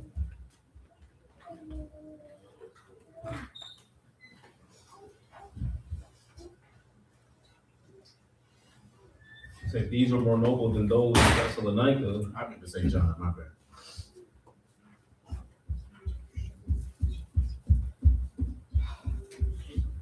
John 17, 11. And now I'm no more in the world, but these are in the world. And I Let me get ready to wrap up in a second. Kadash Abba, keep through your own name those whom you have given me, that they may be one as we are. While I was yet with them in the world, I kept them in your name. Those that you gave me, I have kept, and none of them is lost, but the son of perdition, that Right. the scripture might be fulfilled. Right. And now come I to you, and these things I speak in the world, that they might have my joy fulfilled in themselves. Right. I've given them your word, and the world hath hated them, because they are not of the world, even as I am not of the world. Right. I pray not that you should take them out of the world, but that you should keep them from the evil. They are not of the world, even as I am not of the world. Notice that you're not of the world because you're not hostile to the cause of a Mashiach. Let me tell you something.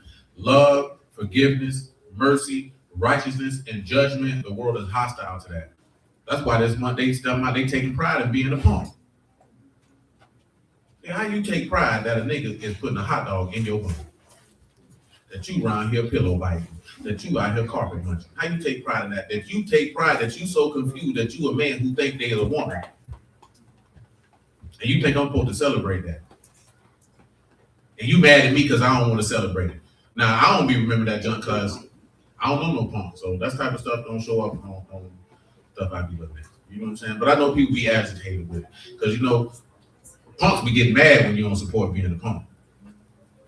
You say, when you speak against other sins, yeah, I do. And you're a faggot. And he's an adulterer. And he's an idolater. And they're a liar. They're all in the same boat. And you're happy now. You know what I'm saying? No, that's what they be wanting to hear. But that's people, they already hate God. See, they hated God before they was on. It just like scrolling everywhere. See, people think it's about the behavior. People don't hate the behaviors that Yahuwah speak against. They hate Yahuwah, period. They hate who he is. They wouldn't hate what he stands for as a man. That's why godly men are despised. That's why even on a natural level, that's why natural men are despised. They don't want you to be a man in 2026. They want you to be a woman with a penis.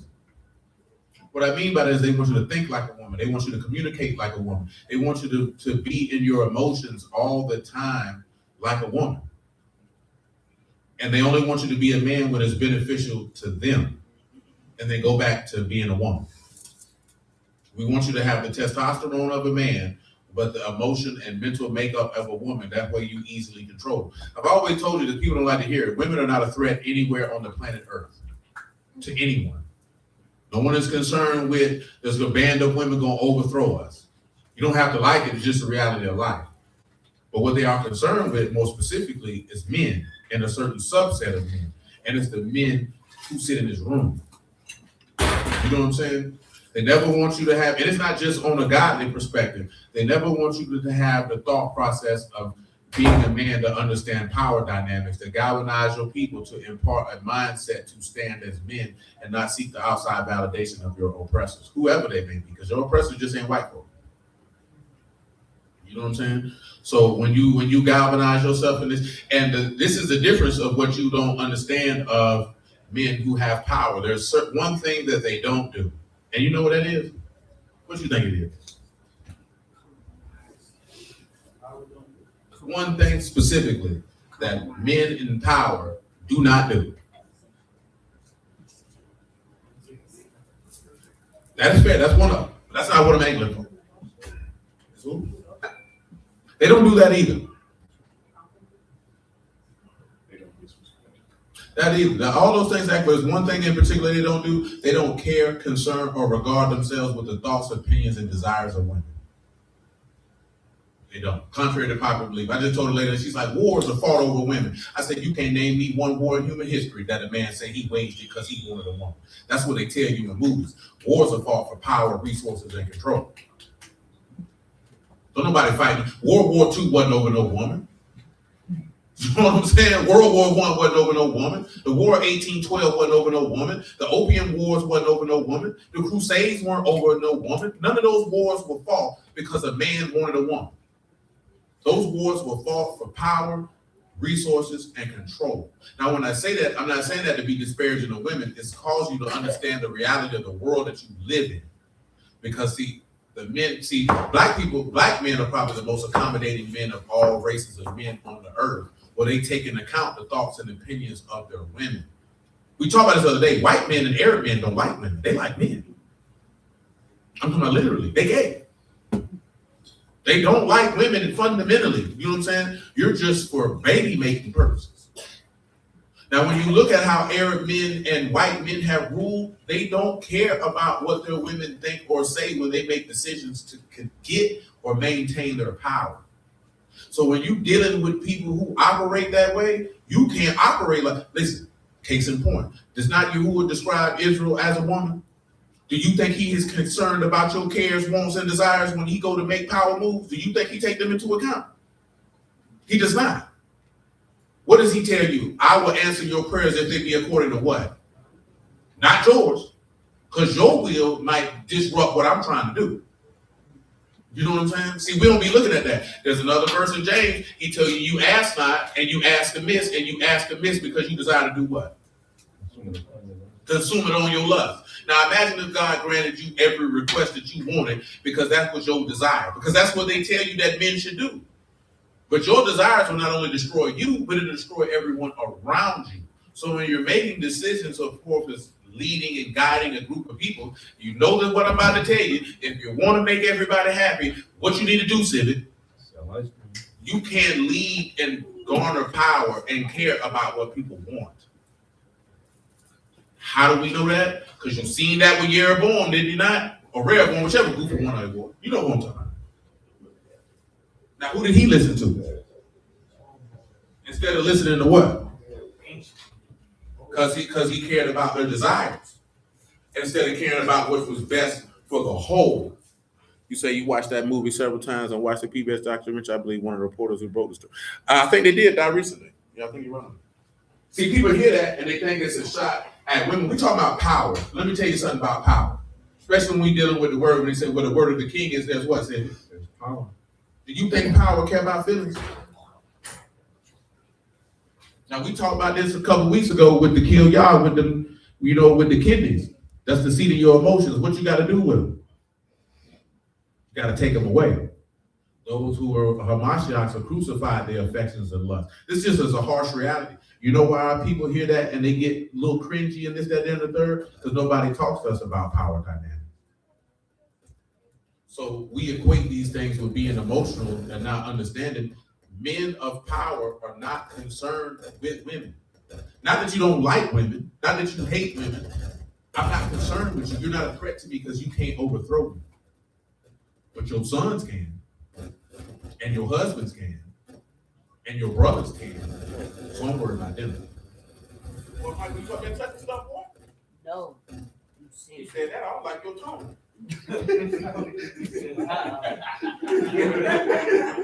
Like your tone, son. Oh, my bad. You want to fight about it? No. You sure? Yeah.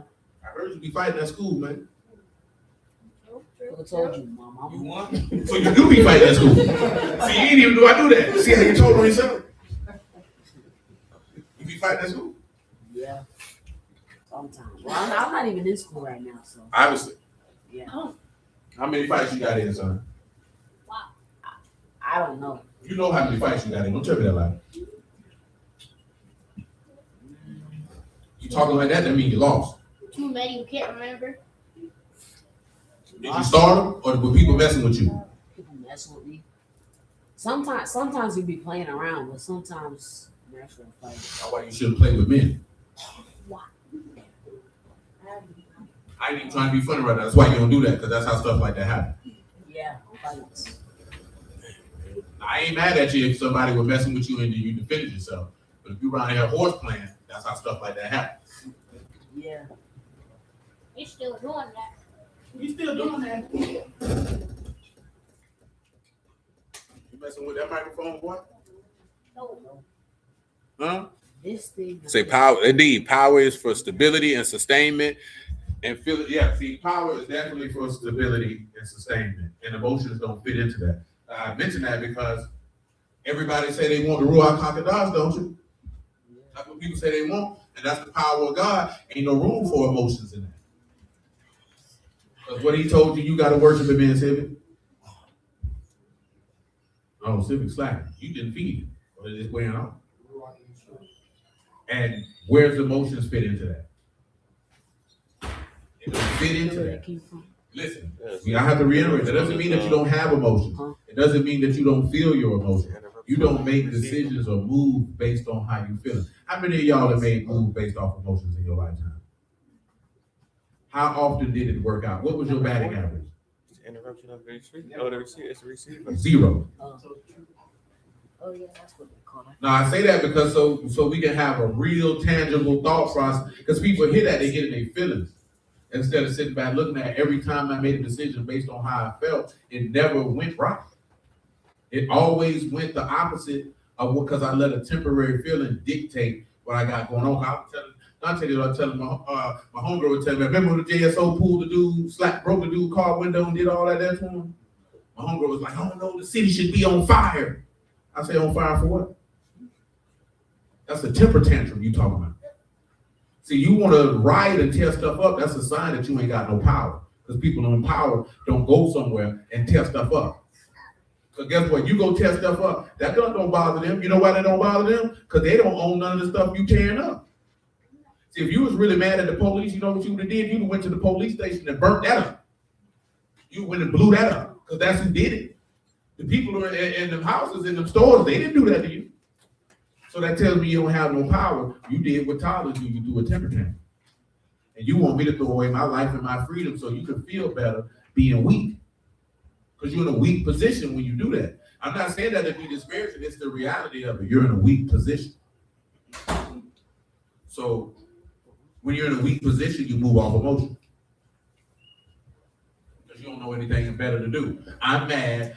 And somebody gonna pat you on the head, give you an ice cream, and then you're gonna go back to your room feeling better. They're gonna keep kicking their foot in your behind. Bless you. They burned LA up, right? Did they give him anything after they burned that up? Absolutely not. It's only, I can say it's only one time I seen niggas go crazy. They still ain't getting nothing, but that was in St. Petersburg. Y'all know about that? I think this was like in the 80s or something, where they shot down the police plane and everything. Y'all know about that? Oh, y'all gotta tighten up, man. Golly. Yeah, man, them boys rioted in St. Petersburg, man. Gave the police a bit. Obviously, they ain't getting nothing out of it, but they were like this here. They took their anger to who it was directed towards. You know what I'm saying? But that's what you do when you're not in a position of power. See, you dealing with the power, so we don't need to be involved in things of that nature. You know why? Because the governments and the powers of this world are of this world. What did Yahushua tell Pilate? Said, Oh, my kingdom was the war of this world. my servants were what? They fight you. So guess what? If this kingdom was of this world, them probably would have been on. Read it for them, see, but they think we're making it up. You know where it's at, though, I gotta tell you. So John 18. Look at it. That boy on point. But what verse it is, though? Yeah, you can't tell me that, though. About 30 something. About 30 something. That's a TV show. 36. Talk to me So Yahshua answered, my kingdom is not of this world. If my kingdom were of this world, then will my servants fight, that I should not be delivered to the Yahudim. But now is my kingdom not from here. from him. Using a standard name. Indeed. But you see what he said, though? You got to let that sit in your brain for a minute. Say, my kingdom is not of this world. If it was, my servants will fight. We ain't no hoes. But we don't care about what you got. Because why? Because wickedness dwell here. So we don't care about that. So this is what I mean by understanding. We have to understand power dynamics from a natural level and then a godly level. Then when you understand it from a godly level, the natural level won't frustrate you and anger you in the capacity that it does. And when we can understand that, then we can better consider. Because listen, without going into great detail, everybody in here know what we do in the month of October. Now, based on where we at, if the Lord allows, we can be able to do that more often than in the month of October. And you know what we do in the month of October is cool.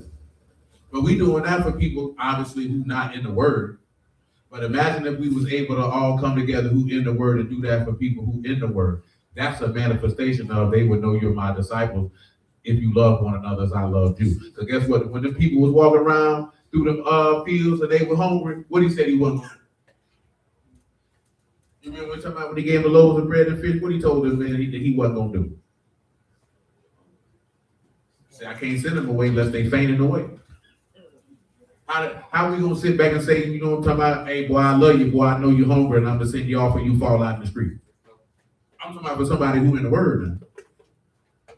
Remember, because it's easy to do something for somebody who ain't in the Word, because that's how we've been socialized. I'm only saying that because we've been socialized and say, oh, that's godly if you do for the homeless, or you do this, that, and the third, but you don't do it for people who in the Word, though. When really it's supposed to be, that level of compassion is supposed to be for people who in the Word first.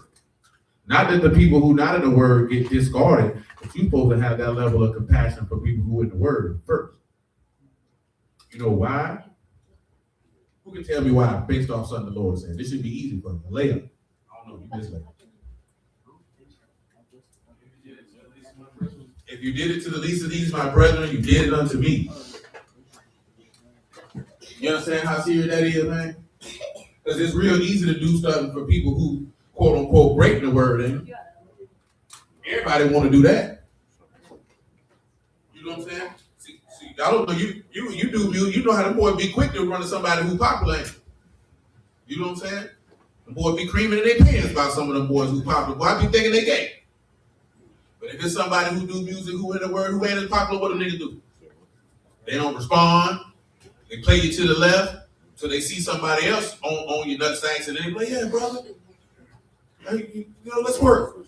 Yeah, no, I'm good. Yeah, I'm dead serious. Yeah, I'm good. You good? You know, had that happen. I'm calling that. You know what I'm talking about. And he hollered at me. Then he was like, oh, I can't find out who they is. Then you see another nigga in the crew. Oh, he shining. Oh, I want to do a song with you. I bust you in the head with this mic. Nah, but that's how these niggas be doing it though. But that's how it be though.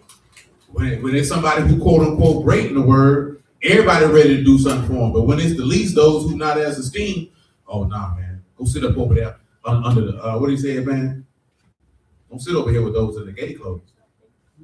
Is it gay clothing or gay clothes? Go to Pistol James too, man. They don't know what I'm talking about. You know what I'm talking about?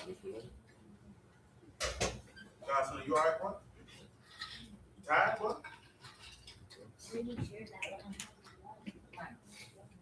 Why your dad gave you a shadow take up mine?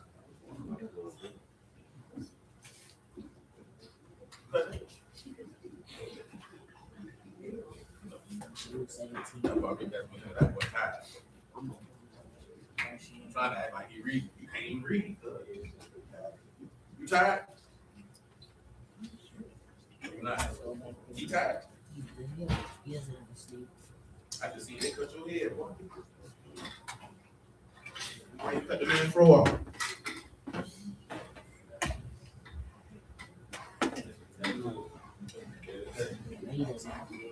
He doesn't cut his hair?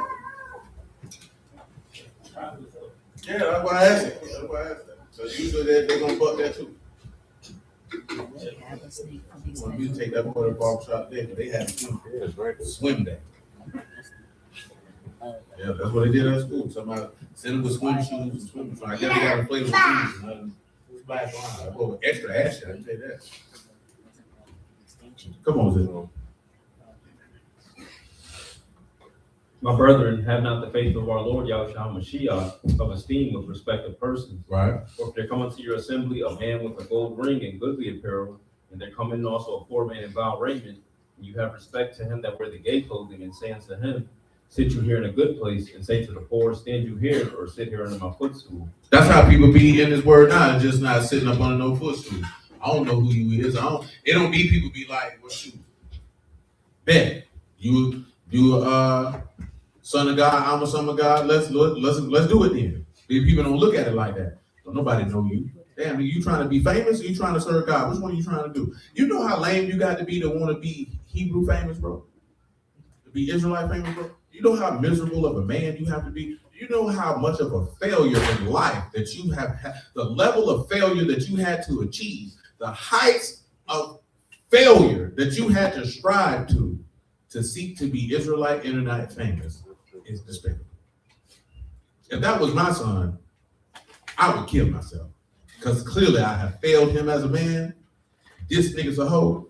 And I just don't want to be here no more. Because listen, y'all know what I'm talking about. You know what I'm talking about. You know what I'm talking about. Some of y'all might not know what I'm talking about. These boys be living to be famous on the internet by the word, bro. I'm dead serious. I had a nigga tell me, don't nobody know you. I said, I don't want to know you. I don't want to be known by you.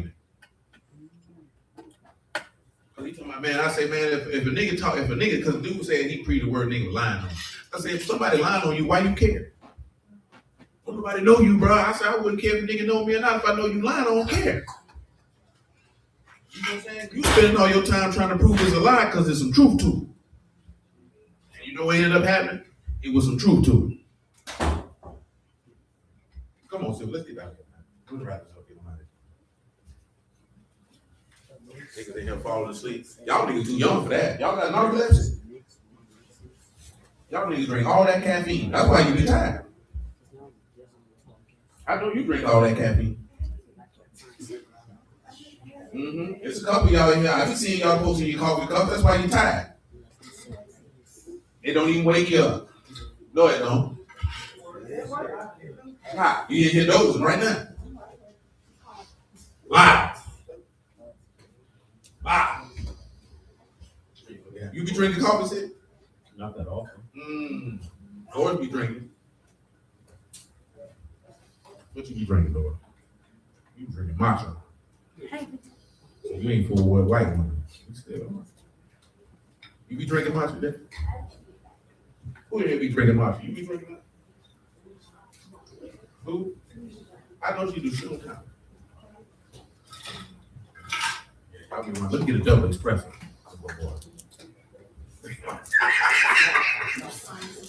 Niggas on cocaine. Liquid cocaine. I could never drink coffee. After it's terrible. Indeed it is. It's like beer. Because I never understood how people drunk beer, because it's disgusting. How you got on coffee? Who put you on that? Who put you on that liquid crack?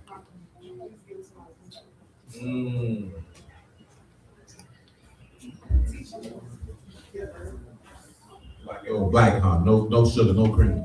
Straight. Cold brew. Come on, Sid. You drinking coffee, Nippy? You drinking coffee? Your mama don't let you drink no coffee. Your mama be drinking coffee? Yeah, because your grandma got her drinking coffee. Yeah, your grandma got must be drinking coffee. Your auntie don't even drink coffee like that. Just got coffee bags in the house. She don't drink that every day. She don't drink that every day. Come on, Sid. Nehemiah 8:1. Listen to it. Saying all the people gathered themselves together as one man into the street. What? As one man. Now y'all know Numbers 14. What he said he wanted to kill the people as. So it's always one. Connect. Join. I want you to go to John 17:22, and we'll finish that Acts 4. We get off here until tomorrow. Oh, by the way, we should have a baptism tomorrow. We should be able to slide and come back. We won't start. We can start a little later because as many people who was intending on arriving weren't going to be able to arrive. So there's that. Did you practice the song with them children besides the one they did? Y'all had to, I told y'all had to come up with a new song. Y'all ain't gonna perform that bad. You can't come in here and do a song you already did. No, you disappointed. Should have trained them. Good teacher. You look like you taught choir in school. Yeah, well, we ain't done. You can come in here and see the same song again. Test your range. What you gotta do? You need to learn something else and make them lazy. You know what I'm saying? Brother Robert, know you in the military, you gotta keep on the toe. Keep on the toes, man. You know what I'm saying? You're gonna come in here and do the same PT you did yesterday. You're gonna do something else. You know what I'm saying? Life's so different at you. All you know is, I know how to do this. Yeah, but can you adapt to that? Yeah, keep them lazy, because they be already lazy. Y'all don't go outside. I'm gonna give you a path if you lifting weights, man. You ain't lazy. And you throwing hands, boy. You throwing hands, boy? You lying, I see. You ain't letting the boy beat you up, is it? Knocking them out? You ain't getting hit, man. You ain't letting people test your jaws, man. Well, come on, Zip. Saying the esteem which you gave me, I have given them that they may be one, even as we are one. I and them, you and me, that they may be perfect in one, and that the world may know that you have sent me and have loved them as you have loved me. Abba, I will that they also whom you have given me be with me where I am, that they may behold my esteem which you have given me. For you loved me before the foundation of the world. O righteous Abba, the world have not known you, but I have known you, and these have known that you have sent me. That's it. The key component of us even doing this that we're talking about is he said he wanted to be perfect in what? In one. We looked at it in Hebrew, we're talking about tamim akkad. Complete, whole oneness. See, people talk about oneness as a doctrine. That's a whole other thing. That's a Godhead theology doctrine. We talk about oneness in this aspect. It's everybody being one in Elohim. One in the Father, one in the Son, one in each other. You know what I'm saying? Irregardless, I meant to read this the other day, right? Read 1 Corinthians 1 and 10. This goes to what we were talking about earlier. This ain't no new thing. They been moving. Now I beseech you, brethren, by the name of our Lord Yahushua Mashiach, that you all speak the same thing, and that there be no divisions among you, but that you be perfectly joined together in the same mind and in the same judgment. Perfectly joined together. Notice he said the same judgment, not the same doctrine. Now, of course, we got to be together in the same doctrine, but perfectly together in the same judgment. That means we all should be joined together in one, knowing right from wrong. When we talk about mishpat, you should be able to judge things right and wrong. You should be able to say, that's not godly. That's godly. Go ahead. Say, for it have been declared unto me of you, my brethren, by them which are of the house of Chloe, that there be contentions among you. Contentions. Now this I say, that every one of you say, I am of Paul, and I of Apollos, and I of Cephas, and I of Hamashiach. Is Hamashiach divided? Is he what? Is Hamashiach divided? What else? Was Paul crucified for you? So what? Baptized in the name of Paul? You show what? I thank Elohim that I baptized none of you, but Crispus and Gaius. As any should say that I have baptized in my own name. And I baptized also the household of Stephanus. Besides, I know not whether I baptized any others. For Mashiach sent me not to baptize, but to preach the gospel. Stop.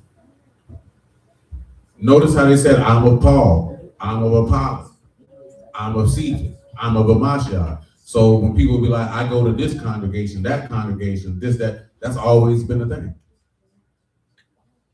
But that's the sign of a carnal mind. We'll finish with Psalms 133 and 1 and we'll slide out.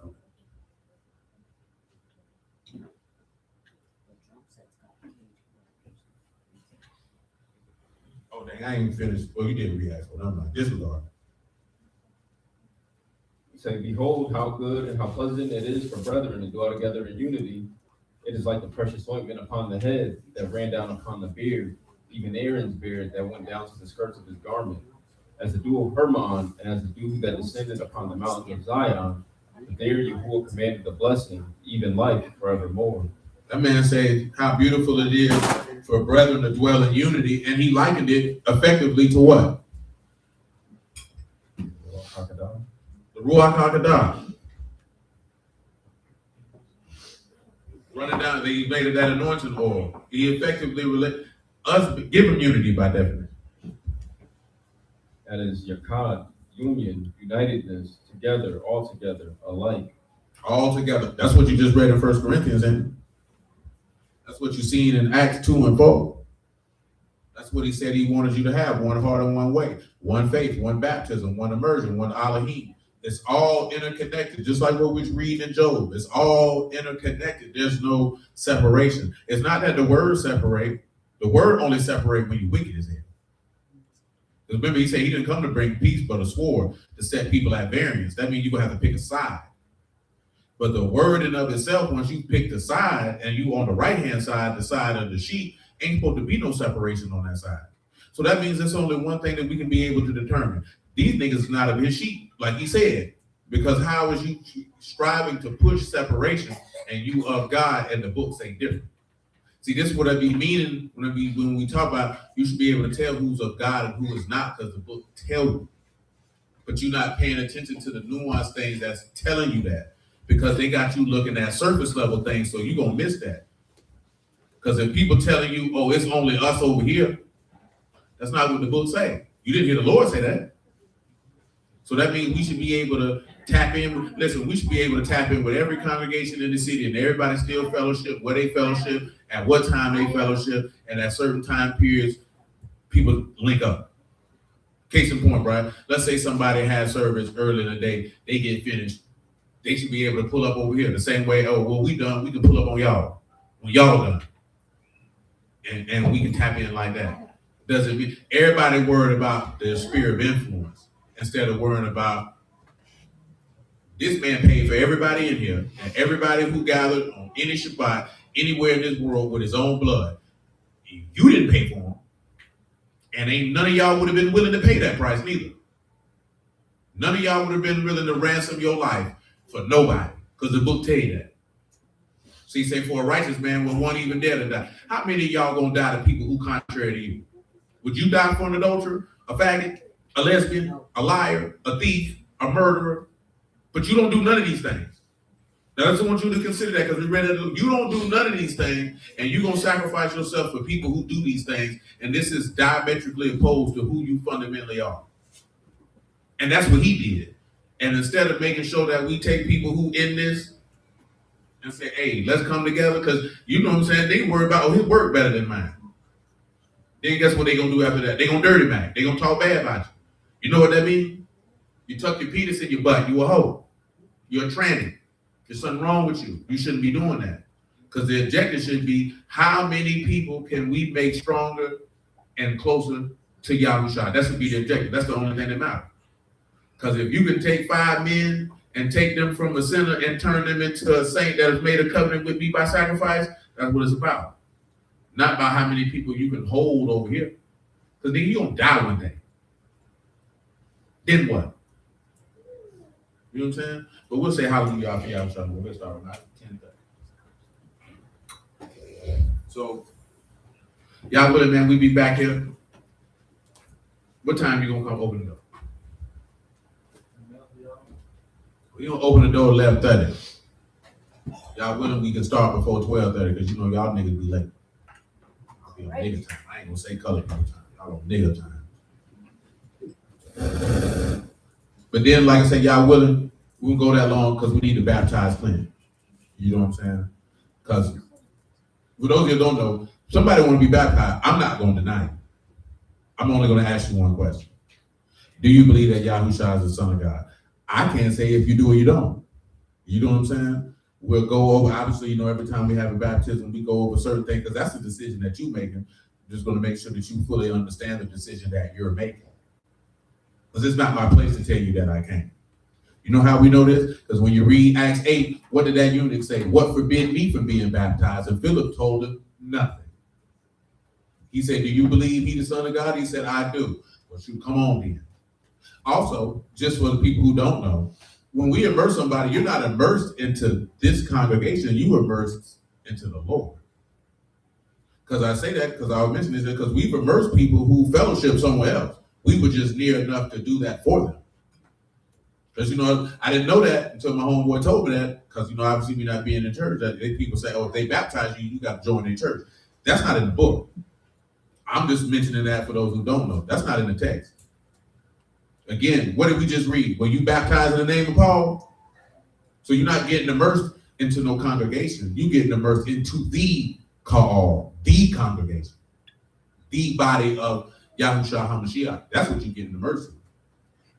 See, we have to shake the thought process that whoever is a co-elect or a preacher or a minister of the word or a ra'ah or a pastor has control over the individual. No, he has control in dispensing the word. Yahushua got control over the people, and he can move them as he sees fit. Once we get into that mind frame and stop thinking you own and control people, and people sit back and look at that we brethren of the same family and that we ought to serve and love one another, then maybe we can actually see the power of God that people keep asking where it's at. Because ironically, like I think I mentioned this other Wednesday, why we even taking this road with that, because people are always asking where the power of God at. How can the power of God be present when the people are not even united with each other? So you know they're not united in God. That don't even make common sense. Then I think we'll probably try to pop off 2:30, 3 o'clock. Love already got a track. I know. Dang, I forgot to talk to Mom. You talk to Mom? Yeah. He said, what he said? 50. Yeah, that's what he told me the other day when I texted you too. Amen. Love you too, man. Hold it down.